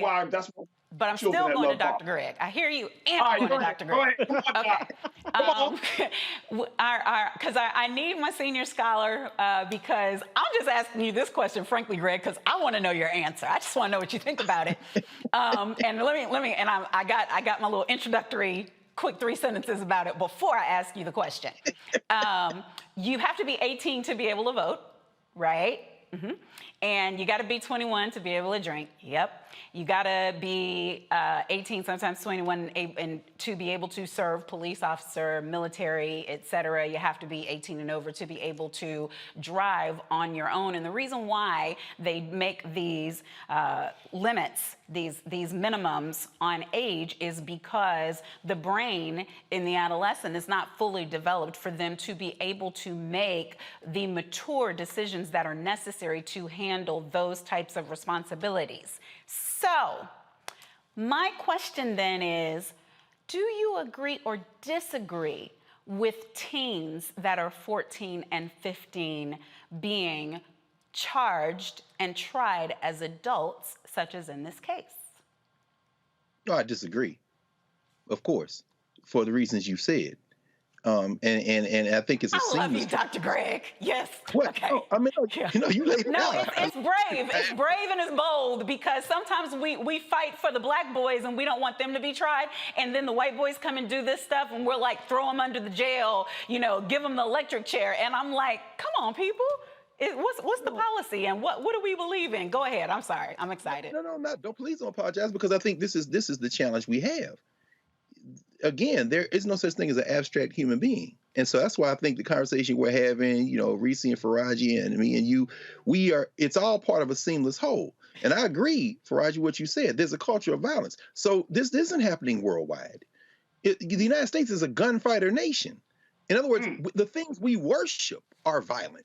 Whether it be football, whether it be every movie, every television show, damn near everybody interviewed on Roland Martin Unfiltered with a new TV show on here. If you take 50 Cent out of the rotation, it stars all the violence. I mean, in other words, we worship it. We worship the gun. Now, so at the same time, but race plays a role. Remember, I'm sure we both remember this, sitting in our constitutional law class, and we had to read Milliken versus Bradley.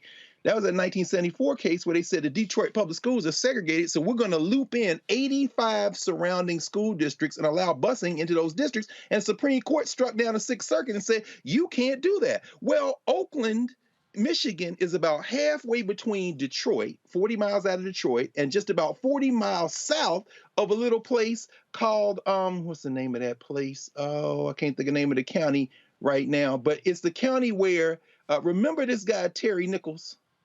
Lapeer, Michigan. Terry Nichols was with the Oklahoma bomber, Tim McVeigh. People talk about Timothy McVeigh, but Nichols was from a place in Michigan about 40 miles north of the place where this white boy shot up. Now, what does that have to do with what we're talking about right now? Violence. We're immersed in this violent culture in the United States. When it's around black people, they put metal detectors in the schools. I worked in the Philadelphia Public Schools one time. There's this Chinese young lady, a sophomore in high school. We had a Philadelphia Freedom Schools meeting, 300 some students, Chinese students, Latinx students, black students, white students. And this child got up, she went to girls' high, and she said, until they put metal detectors in girls' high school, one of the top public high schools in Philadelphia, you should take them out of all of the other high schools where my peers go to school, because you've racialized this violence as if we somehow won't be violent because we're different race or different class. Now, when you put that together, I agree with you, Faraji. You've got people in rural places like Lanier, Michigan, where the guy Nichols is from. Roy's on a farm, think something's being taken away.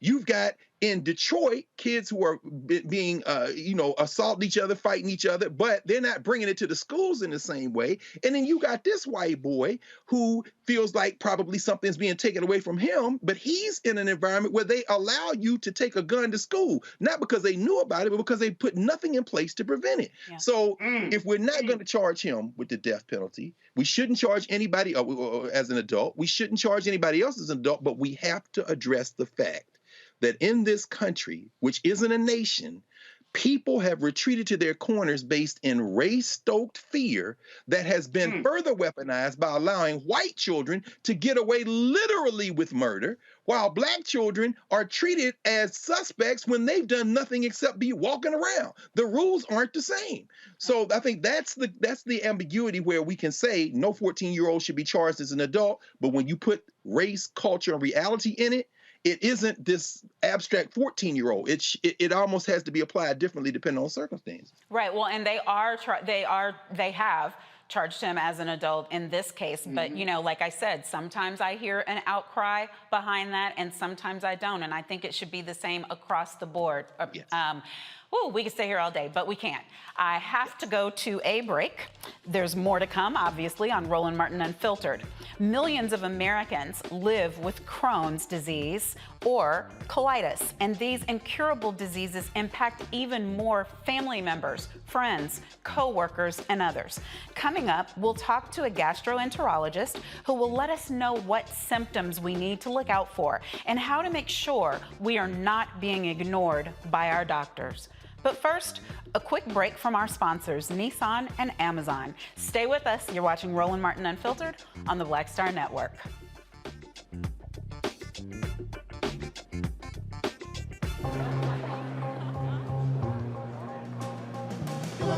Are the stars out tonight?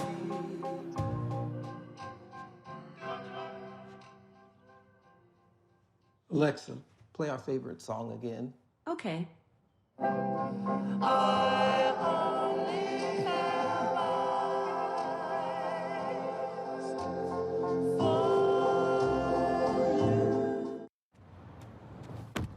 Oh, that spin class was brutal. Well, you can try using the Buick's massaging seat. Ooh, yeah, that's nice.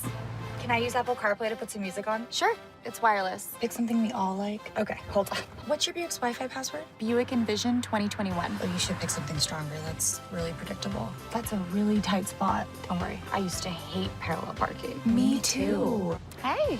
Really outdid yourself. Yes, we did. The all-new Buick Envision, an SUV built around you, all of you. Once upon a time, there lived a princess with really long hair who was waiting for a prince to come save her. But really, who has time for that? Let's go. Feeling myself. I'm feeling She ordered herself a ladder with Prime one-day delivery, and she was out of there. I want some hood girls looking back at it and a good girl in my tax bracket. Now, her hairdressing empire is killing it. And the prince? Well, who cares? Prime changes everything. But I'm back at it and I'm feeling myself. My name is Charlie Wilson. Hi, I'm Sally Richardson Whitfield. And I'm Dodger Whitfield. Hey everybody, this is your man Fred Hammond, and you're watching Roland Martin, my man, Unfiltered.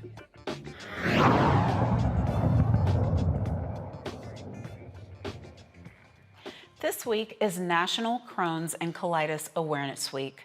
Affecting over 2.5 million Americans, these incurable illnesses collectively are called inflammatory bowel disease.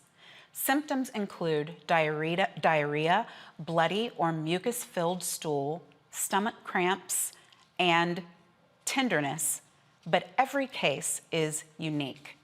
Historically, people of color are underdiagnosed and suffer longer with fewer treatment options. That's a surprise to no one. Joining me now are gastroenterologist Dr. Sophie Balzora and Melody Narain Blackwell, the founder of Color of Crohn's and Chronic Illness. Melody was gravely ill and her symptoms were continuously ignored until being diagnosed with a rare form of Crohn's disease. Now she's using her story to connect and educate other minorities on IBD.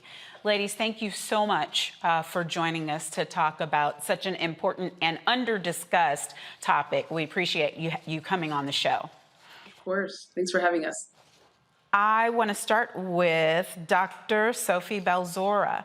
Are there reasons that this is underdiagnosed in the Black community, in the Black and brown communities, more so than all of the other areas where we have challenges that really relate to poor access or lack of quality access to medical care? Mm-hmm. So that's a great question. I think that those, of course, are factors, but there's a lot of issues with a lack of awareness, a lack of education that this can even happen in our community. And I think that that's where we falter. And so, typically or historically, it's thought to be a disease affecting, white populations. And we're seeing more and more that that's not the case. We're seeing a lot more Black and brown patients who are going on and suffering, in silence. And we need to bring awareness to the fact that it does affect these communities too. And I think that plays a huge role in the fact that there's an underdiagnosis in this population, which is one of the reasons why Crohn's and Colitis Awareness Week exists, right? It's to bring awareness to these diseases that unfortunately are becoming more common and becoming more common still in populations where historically it was thought to not be an issue. And so is it that you are going to have the same, I know that every case is different, but how do you know the difference between when you're just having random stomach cramps or when you're having occasional diarrhea or feeling fatigue, that it's something that you really need to pay attention to and go get checked out? Yeah, so it's important to know what alarm symptoms to look for. Things like blood in the stool, things like waking up in the middle of the night to go to the bathroom to defecate is something that is atypical. Weight loss that accompanies the symptoms that you mentioned, and a lot of other things like very severe abdominal pain. And kind of shifting gears a little bit, family history, right? So there is a genetic component to this disease. So understanding that if there are other family members who have suffered too, that might increase your likelihood of having inflammatory bowel disease. So what it all boils down to is if there's any doubt, if there's any question that there's these symptoms that are kind of lingering longer than you would expect, or just don't seem right, and you just feel like your inner voice is saying, you know what, there's something that's just really off, and that's been going on for some time, I would not hesitate to see a physician. I think that that's the most important lesson, and to really advocate for yourself, because the sooner we can pinpoint why these symptoms are happening, the sooner we as physicians and other healthcare providers can actually help patients. Well, and what we are realizing, we're hearing more and more stories, turning to you, Melody, we hear more and more stories about Black women not being believed. We're seeing the Black mom mortality rates. We're seeing where we're going and complaining about things that are bothering us, that are affecting us physically, and we are not believed. And I understand that that is part of your story, not that you weren't going to the doctor, but that your symptoms were continuously ignored. How did this start for you, and what happened that you were able to finally be diagnosed? What's interesting is that my symptoms actually started when I was a child, probably around 6 years old. I had chronic stomach aches, and we would always equate it to something that I ate or maybe too much sugar, which is naturally what family members or parents do with kids. What did you eat? And also naturally, what's the next course of action? Ginger ale, Coke, bread, crackers, and that was how we managed it. I don't think it was alarming to my mom or my dad or my family members because we didn't know that stomach issues were actually related to some kind of disease. When I was 13, I started having rectal bleeding. And then I was told, hey, you have internal hemorrhoids. They didn't factor in the fact that I've been having stomach pain since I was 6 years old, and now I'm having this rectal bleeding. It was just, we did this flexible sigmoidoscopy, and we saw that there was some bleeding there, and now we're just going to attach hemorrhoids to it, not factoring anything else. And then I was told to drink Metamucil. And as I got older, going to the doctor, it was still, maybe you should eliminate this and you should stop eating this. Never a workup for anything that would relate to a digestive disease. It wasn't until I had my son in 2013, and I started presenting a lot of random swelling. I didn't know that I had an inflammatory disease, but I started presenting random swelling. A doctor told me to squeeze my lips because my lips would swell up down to my chin when I was in conversation. Another physician told me that I should become vegan or just start to eliminate more dairy. And I actually did go vegan for a while, and it helped. But then my symptoms came back, and this time they came back with a vengeance. I ended up having bloody stool for 4 months nonstop, and I was dealing with fatigue and nausea, and I felt like my insides were being scraped by scissors every time I used the bathroom. This time when I went to the doctor, I told him that I had abscesses that were reoccurring in my anus. I told him about the bleeding. I told him about the fatigue. I told him I thought I had an infection. I really honestly thought I had cancer. That's what made me say, let me get myself to the doctor. And with all of that, he still said he didn't see anything until 3 weeks later. I was rushed into the hospital, and I had a golf ball size abscess burst. And that led to several surgeries, 8 fistula, deterioration of mobility. I stopped walking. I lost my hair. I had urgency. I was having memory fatigue, night sweats, anxiety, everything you can think of that you would never equate to a digestive disease. And I was finally diagnosed. But after I was diagnosed, I still was subjected to step therapy. Even with my case being so severe, I still was taken through the run of, okay, let's try these pills. Let's try these pills. Let's try this. Let's try that. Mm-hmm. Okay, now let's introduce you to a biologic. I had suffered with digestive diseases for almost 30 years at that point, not knowing that I had this digestive disease. And then I still had to suffer until they could get the right drug approved through my health insurance. Now, and how long ago was it when you actually were able to get diagnosed and start a course of treatment? So I was diagnosed when I was 36 years old in 2018. Okay. And throughout, I even remember just going through college and sleeping in the bathtub at times and having to explain this to my professors that I just really don't feel well. I couldn't give it a name because I didn't have one. I just said I have really bad stomach issues. That's just what I call them. I didn't want to tell the professors that I had internal hemorrhoids. Yes, well, I was really asking you more because I'm just thinking in my head if the statute of limitations is run, because I really need you to go back and sue every single doctor that failed you if you haven't already done it. There's a really good civil rights attorney who's going to be on here later in the show. Stay tuned. I feel a hookup coming on. But switching back to Dr. Balzora, what tests, are there specific tests that should be run that we can empower people with, like if they're having these symptoms and they want to say to the doctor, no, I need you to do this or I need you to do that? Mm-hmm. So the diagnosis of inflammatory bowel disease is complex in that there's not one test that tells us, okay, this test is positive and you have ulcerative colitis or Crohn's disease, which are the two main subtypes of inflammatory bowel disease. Oftentimes, when I have a patient who comes to me with concerning symptoms like the ones that Melody described, we think about going through the history or going through a patient's story in a very detailed way, asking about if other family members have suffered from the disease, asking about other autoimmune diseases, because inflammatory bowel disease is an autoimmune disease. And in addition to that, you get blood work to see if a patient may be anemic or have low blood counts, certain tests that tell us that there may be inflammation happening in the body. We oftentimes ask patients to collect their stool to look for any signs of infection that may have very similar symptoms to inflammatory bowel disease. And in addition to that, a procedure called a colonoscopy is warranted, where we're able to take a direct look inside the intestines, or sometimes a procedure called an upper endoscopy is warranted, where we take a direct look inside the stomach and the first half of the digestive tract. And in addition to that, oftentimes we'll ask patients to get a CAT scan or an MRI, which allows us to take a look at the entire intra-abdominal cavity and see if there's any signs of inflammatory bowel disease. Like Melody had mentioned, these abscesses, which are collections of infection and pus, or narrowings in the intestine, or abnormal connections of different body parts, all of which are complications of the diseases. So it really takes a myriad of tests to come down with the diagnosis. And sometimes it can be tricky, other times it can be a slam dunk. But ultimately, when we hear Melody's story, it's really a cautionary tale, and it really takes you aback because you see that there's so many things at play, some of which are very obvious and others much more subtle as to why the diagnosis is delayed in so many folks. And I think, there were so many alarm signs there for her. And it's very perplexing, but it really speaks to the fact that we need to give people the ability to be their best advocate, and really say, I need to see a gastroenterologist. I need these tests. I do not feel well. I am not being productive in my day-to-day. And we really need to come up with an answer as to why this is happening.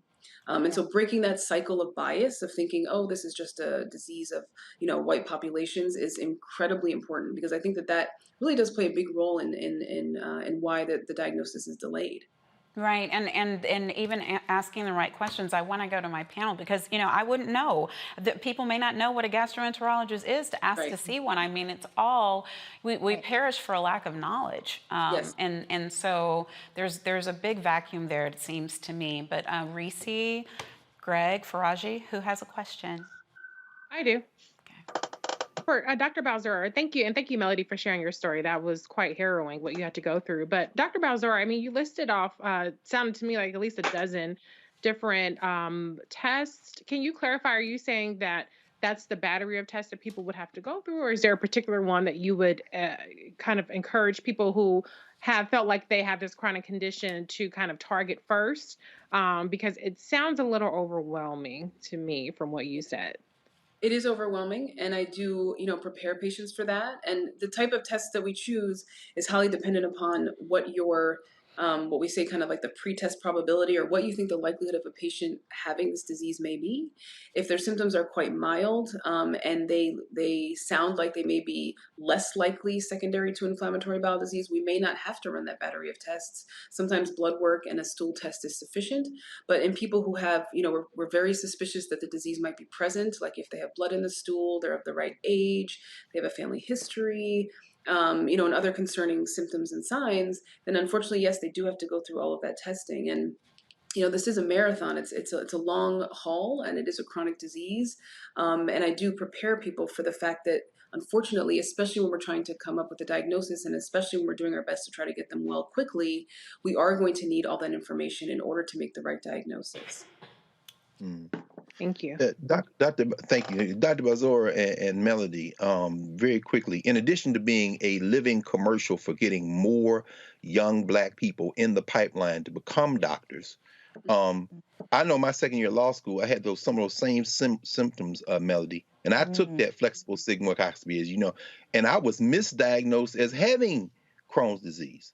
And, thankfully that wasn't the case. But in addition to being a commercial for getting more of our young people in the pipeline, because not a Black doctor touched me at Ohio State Medical Center, and I wish that had been the case.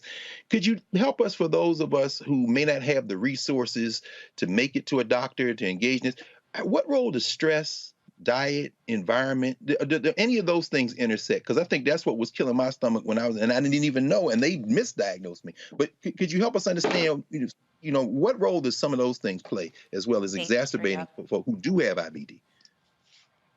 So I'll say that, particularly for the pediatric population with inflammatory bowel disease, specifically Crohn's disease, there is some evidence for patients with mild disease that certain types of diets may be beneficial in helping with the inflammation or healing the inflammation. For adult patients with inflammatory bowel disease, unfortunately, there's not good evidence in support of, certain dietary regimens to help with the disease. Ultimately, it is a disease that is helped for the overwhelming majority of folks who suffer from it with medication. In terms of how people get inflammatory bowel disease, that's a much more complicated answer, but it definitely does, in addition to genetics, there is some environmental component, because we are seeing that a lot more populations that have become more westernized have a higher population of inflammatory bowel disease.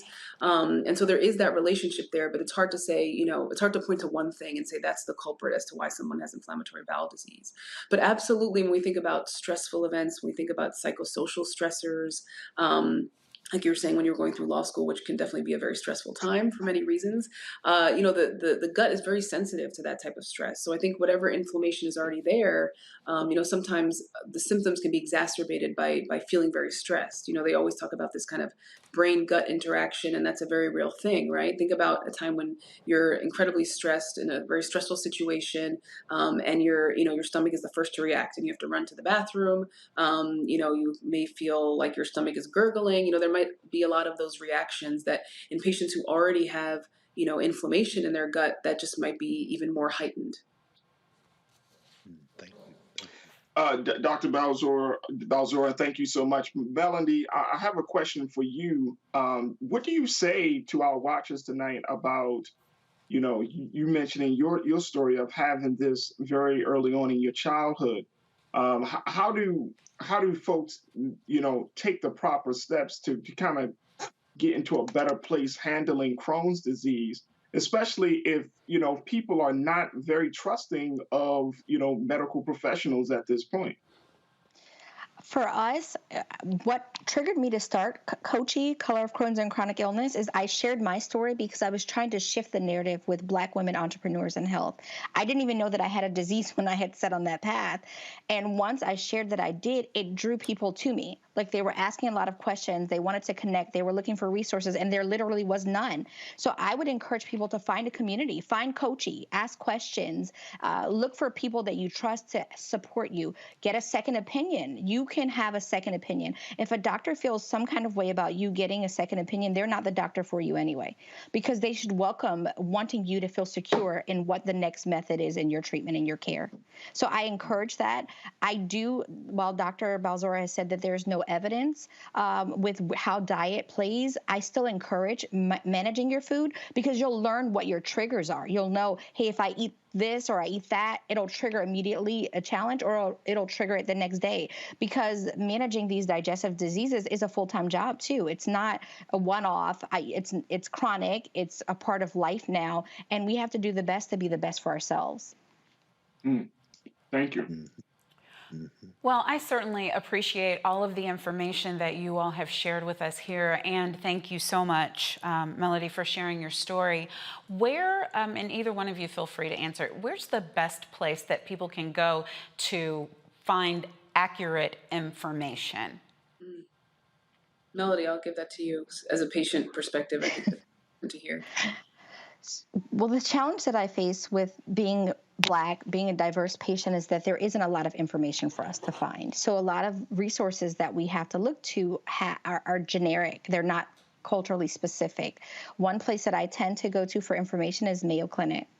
I use them as a source, as a resource. I look at the CDC as well, because I know that I have to take it and put my spin on it, because it doesn't specifically apply to me, but it does generally apply to the disease. So there's validity for me as a patient in that space.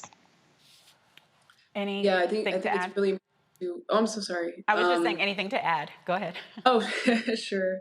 Yeah, I think it's so crucial to find reputable resources, right?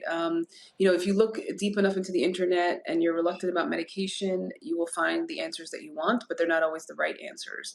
So I do encourage patients to go online to, national GI societies like the American College of Gastroenterology, American Gastroenterological Association, Crohn's and Colitis Foundation. A lot of those will have some nice resources for patients. And I think looking through the different ones and seeing which one is most patient friendly for you and your needs is incredibly helpful. And of course, that's a complement to, what the discussions that you have with your individual physician. Thank you both so much. We wish you well on your journey, Melody, and thank you for the information, Dr. Balzora. Both of you, my pleasure. Have a good night. Good night. Good night. Thank you. Still to come on Roland Martin Unfiltered, Florida's St. Thomas University College of Law wants to help train up the next generation of lawyers fighting for justice. Coming up, the man the school is honoring by creating the Benjamin L. Crump Center for Social Justice. But first, a quick break from our partners, Buick and Amazon. Roland Martin Unfiltered on the Black Star Network. We'll be right back.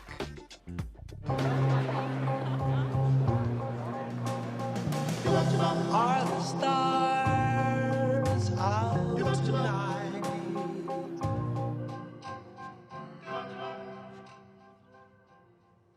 Alexa, play our favorite song again. Okay. I only have eyes for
Maureen is saving big holiday shopping at Amazon. So now she's free to become Maureen the Merrier.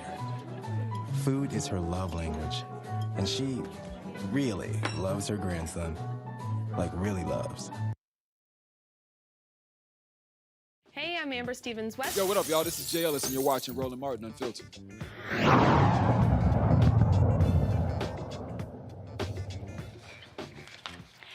It was a dramatic start to the cross-examination of one of the two brothers accusing Jussie Smollett of orchestrating phony hate crime. Smollett's attorneys questioned Abimdola Osundario, and whether he was secretly dating Smollet or at least used sexual tension to advance his career. Osundario denied that their relationship was romantic and said he did not believe Smollet had a crush on him. He testified Smollet instructed him and his brother to fake a hate crime attack on him in January 2019. Smollet is charged with felony disorderly conduct and faces up to 3 years in prison. In Ohio, a white police officer faces murder charges for killing a black man a year later. Franklin County Sheriff's Deputy Jason Meade was indicted on Thursday on 2 charges of murder and 1 count of reckless homicide for shooting Casey Goodson Jr. last December. Goodson was walking into the house before he was shot 6 times by Meade in front of his grandmother and 2 toddlers. Meade claimed that Goodson was waving a gun around while driving his car and didn't comply with orders to put it away. Goodson had a license to carry a concealed weapon. Meade did not have a body camera at the time of the incident. We've already talked about that today. In Arizona, the cop who shot and killed a Walmart customer in a wheelchair is out of a job. We want to warn you. What you are about to see is disturbing and graphic. If you have any children in the room, this is the time to ask them to leave. You are about to see what happened when Tucson officer Ryan Remington was working an off-duty job as a security officer Monday night at a Walmart when 61-year-old Richard Lee did not obey his command not to enter the store. Bravo 18. You sent me an 84. I have a male suspect that just shoplifted. Knife in front of me, pulled a knife on me. He's currently westbound in the parking lot. I need an additional unit to Bravo 18 at 1650 West Valencia Road. We're going to be 1039. Bravo 18, copy. It's white male, flannel t-shirt, white hat. We're in front of the DD's discount. And Bravo 18, we're currently northbound on Oak Tree going towards the Lowe's. And Bravo 15 to 1U5. He's confronted by loss prevention. He pulled a knife on loss prevention while I was right there. Bravo 18. We're on the east side of Lowe's in the parking lot, so we're just west of Oak Tree. Still going southbound.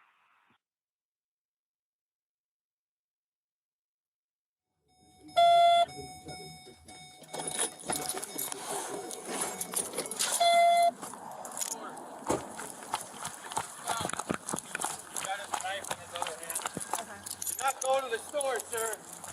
Stop now. You need to stop.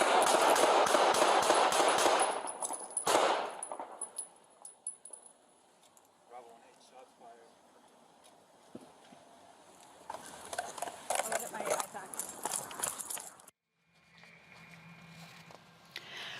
Tucson Mayor Regina Romero said Remington's actions were unconscionable and indefensible. Remington's attorney said the department's overview of the case is only half the story.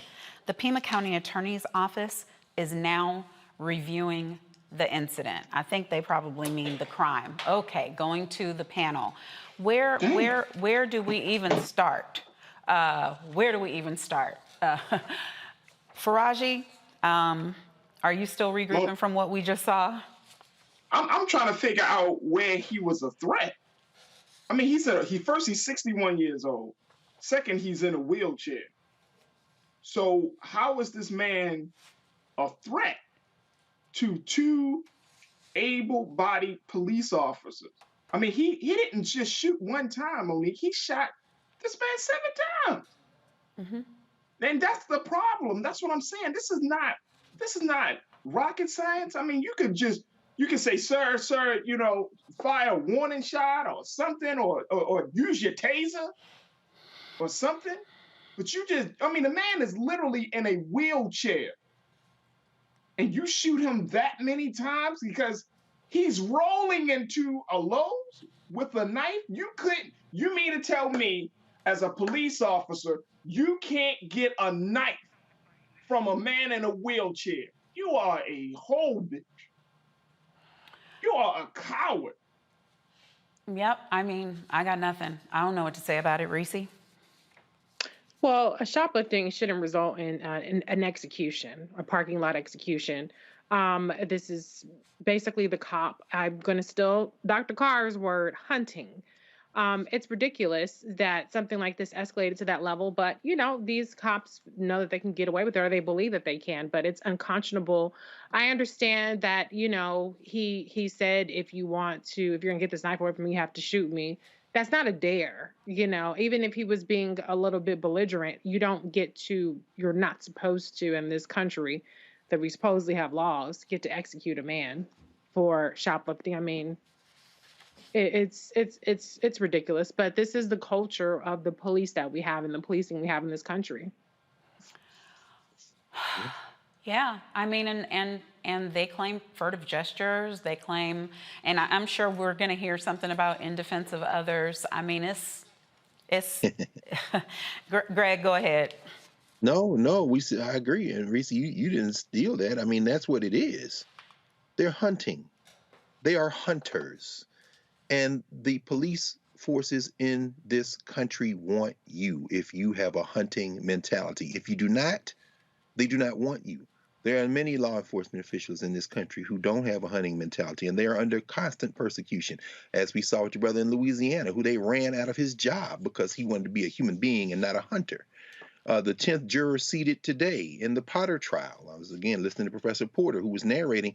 This is a white man who said that he considered becoming a member of the police force, but then he said, I thought about it and I said, I was afraid that one day I might have to use my gun.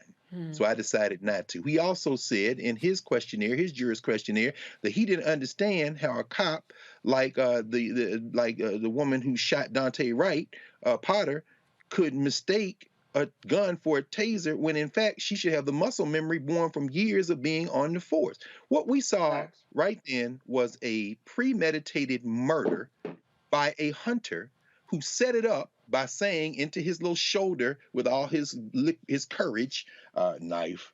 So as you said, Monique, he's setting up the murder. And then we watched him empty 9 shots into a man in a chair who then slumped over and died. That is not going to stop in this country until we stop it. And then, frankly, whether it be Kyle Rittenhouse getting in his car, driving from one state to another and asking the police, can I be a deputy and shoot some people? And they say yes.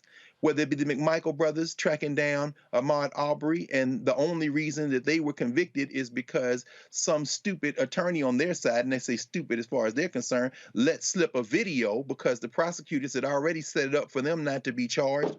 If this man is not only arrested and convicted, and Arizona won't do that because the county attorney has already said just because he had other options doesn't mean that the action he took wasn't inappropriate. This man not only needs to be convicted, people say, well, if you're against the death penalty, you have to be against it in all cases. Right. Right. I'm like Adam Wells.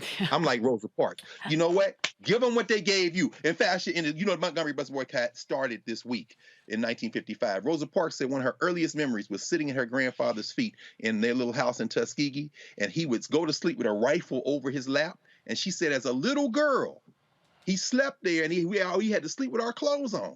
And she said, I wanted to see him kill a Ku Kluxer. That's Rosa Parks. This is gonna stop when we stop it. Yeah, y'all go look up Rosa Parks. Y'all think about that bus. You better go look back when she said, I want to see him kill a Ku Kluxer.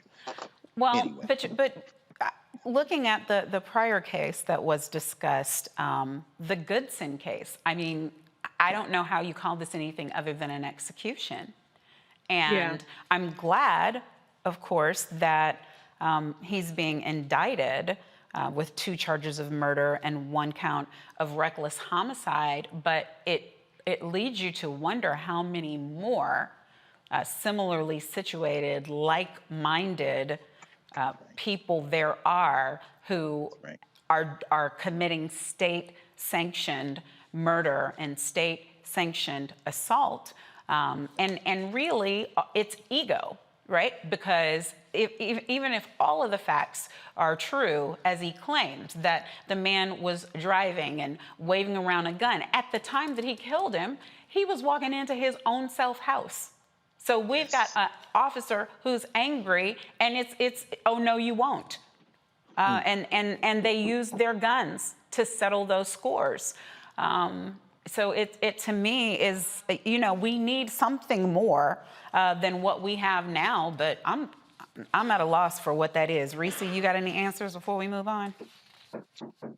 I don't have the answers, but stop hunting. That's all I can say. I mean, it's going to fall on deaf ears, but stop hunting. And just the one more thing about the Goodson, there was no even exchange that they had.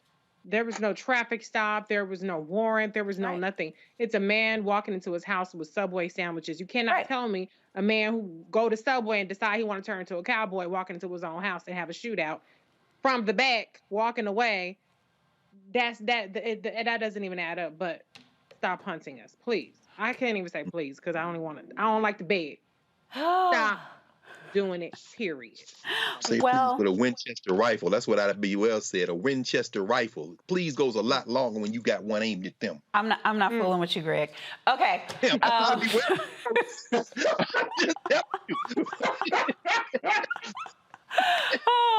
We were not providing you all suggestions. This is just Dr. Greg philosophizing, leaving some food for thought. It wasn't a directive. No, but Monique, well, lynch law in all its phases. Y'all look it up. That's not me talking. Lynch law in all its phases. Winchester rifle. Look it up for yourselves. Okay, Faraji, do you have something before we go to a quick break? Yeah, just real quick. I wanted to get your take on this because we're seeing more and more of these incidents happen. As an attorney, you know, what can be done? Because it seems like they go into a grand jury trial and then the decision is made that there was a justifiable homicide or whatever the case may be. That may not be the case in this particular matter, but as an attorney, like what recourse do victims and their families have when police are continuing to shoot people, just, you know, rather hunting people like they're doing right now? Right. Well, I mean, it doesn't even have anything to do, frankly, with being an attorney more than what we've already talked about. Because if you yourself are injured or a family member is injured, then the only recourse that you have is in the civil courts. It's up to the state, the prosecutors, the DAs, the Attorney General's office to bring criminal charges. So the attorneys can only go so far. We elect, in many instances, in many jurisdictions, the DAs. We elect the prosecutors that are in charge of these cases. So the vote is in your hand to determine whether there's going to be a prosecutor of conscience that is going to let people out of jail who should not be in there, that is going to look at cases with integrity units and figure out whether people should still be in jail, that is not going to go for, you know, mandatory minimums or maximums, and is going to use their discretion, that is not going to try some cases, and then is going to have the courage to try police officers when police officers should be tried. So some of that is in our hands, but I'm going to say it again. The George Floyd Justice and Policing Act was supposed to be our attempt at federal solutions, because right now you might be able to get some measure of justice in Oklahoma, but the system in Texas is hell in a handbasket. Things might be going okay for you in Arkansas, and in California you might, you know, be smooth sailing, free to walk down the street. Whatever the case may be, it's state by state by state by state until our federal system. That's why I said it's not attorneys, it's our legislature. And who determines whether we have enough people in there where it's not where the vice president has to break a tie, but where we can get control of the Senate and do some things? We control it. It is up to us to determine our own future. With that, we're going to one, maybe final break, and then we'll be right back on Roland Martin Unfiltered on the Black Star Network. That spin class was brutal. Well, you can try using the Buick's massaging seat. Ooh, yeah, that's nice. Can I use Apple CarPlay to put some music on? Sure, it's wireless. Pick something we all like. Okay, hold on. What's your Buick's Wi-Fi password? Buick Envision 2021. Oh, you should pick something stronger. That's really predictable. That's a really tight spot. Don't worry, I used to hate parallel parking. Me too. Hey. Really outdid yourself. Yes, we did. The all-new Buick Envision, an SUV built around you. All of you. Betty is saving big holiday shopping at Amazon. So now, she's free to become Bear Hug Betty. Settle in, kids. You'll be there a while. Ooh, where you going? It's time to be smart. When we control our institutions, we win. We win. This is the most important news show on television of any racial background. Y'all put $2, $3, $4, $5, $10, $15, $20, $30 on this and keep this going. What you've done, Roland, since this crisis came out in full bloom. Anybody watching this, tell your friends. Go back and look at the last 2 weeks, especially of Roland Martin Unfiltered. I mean, hell, go back and look at the last 2 days. You've had sitting United States senators today, Klobuchar and Harris. Whatever you have that you can bring to Roland Martin Unfiltered to support it, please do, because this information may literally save your life. Watch Roland Martin Unfiltered daily at 6 p.m. Eastern on YouTube, Facebook, or Periscope, or go to RolandMartinUnfiltered.com. Support the Roland Martin Unfiltered Daily Digital Show by going to RolandMartinUnfiltered.com. Our goal is to get 20,000 of our fans contributing $50 each for the whole year. You can make this possible. RolandMartinUnfiltered.com. Betty is saving big holiday shopping at Amazon. So now, she's free to become Bear Hug Betty. Settle in, kids. You'll be there a while. Ooh, where you going? Hi, y'all doing? It's your favorite funny girl, Amanda Seals. Hi, I'm Anthony Brown from Anthony Brown and Group Therapy. What up, Lana Well, and you are watching Roland Martin Unfiltered.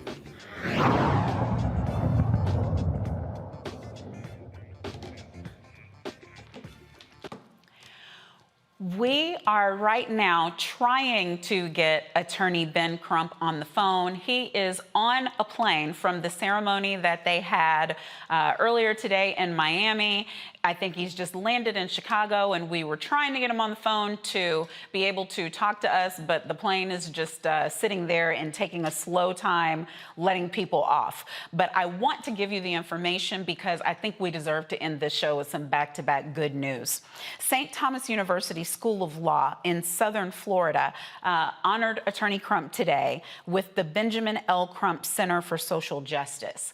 The center will train the next generation of civil rights attorneys and offer mentorship, scholarships, and support after graduation for new lawyers. The Social Justice Center has a $1 million grant and is fundraising for $35 million.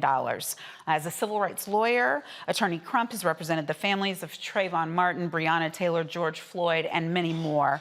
And we just want to encourage the work that they are trying to do because it is necessary. It can't be that there's just one Ben Crump out there or one Monique Presley for that matter. There should be scores and scores who are doing work in the public interest. So I'm very excited and thankful that this is happening and that there's money to back it up. It's not just an honor, but a true opportunity for our young people. Now, there's something also happening tonight. I think we're a little late, so maybe you can catch it in process, but Annie Live, I believe, is on right now, if it hasn't already started, and Annie will be played by 12-year-old Selena Smith, and joining Smith is Taraji P. Henson as Miss Hannigan. Titus Burgess is set to play con artist Rooster, and Harry Connick Jr. is Daddy Warbucks. I just love seeing us in all kinds of roles and seeing our talents being promoted in ways that have not been so before. So as soon as we finish, go and check out, please, Annie. That is it for us for tonight. I want to thank my illustrious, esteemed expert panel, Reese Colbert, Dr. Greg Carr, and Faraji Muhammad. Thank you, thank you, thank you. I just love getting to talk to you all. And thanks to all of you for joining us here on Roland Martin Unfiltered, streaming on the Black Star Network. If you haven't done it yet, download the Black Star Network, y'all. You can get it on all your devices. You could have the app. You could be looking right from your phone right now. And you can download on iPhone, Apple TV Plus, Android TV, Roku, Fire TV, Xbox One, Smart TV. Download, please. If you would like to support us so that we can continue bringing you the stories that matter to us, please do so. You can do it on Cash App at cash.app/RM Unfiltered. You can do it on PayPal, paypal.me/R Martin Unfiltered, Venmo.com/RM Unfiltered, and Zelle, Roland at RolandSMartin.com. Support us. Back to Black. Thank you, guys. I'm Monique Presley, and it's been a joy to sit in for the hardest working man in the business, Roland Martin. Tomorrow, Amisha Cross will be with you. Don't miss the program. Have a great night.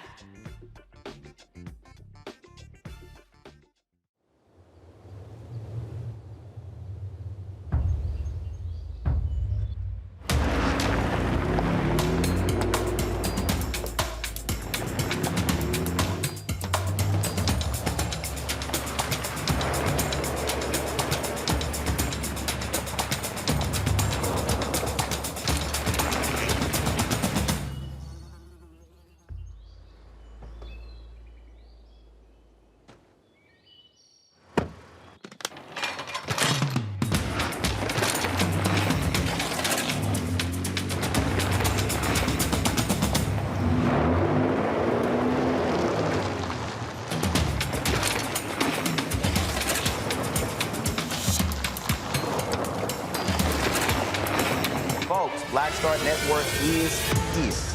Oh, no punches! I'm real revolutionary right now. Support this man, Black Media. He makes sure that our stories are told. Thank you for being the voice of Black America, Roland. Stay black. I love y'all. All momentum we have now, we have to keep this going. The video looks phenomenal. See, this difference between Black Star Network and Black-owned media and something like CNN. You can't be Black-owned media and be scared. It's time to be smart. Bring your eyeballs home. You dig?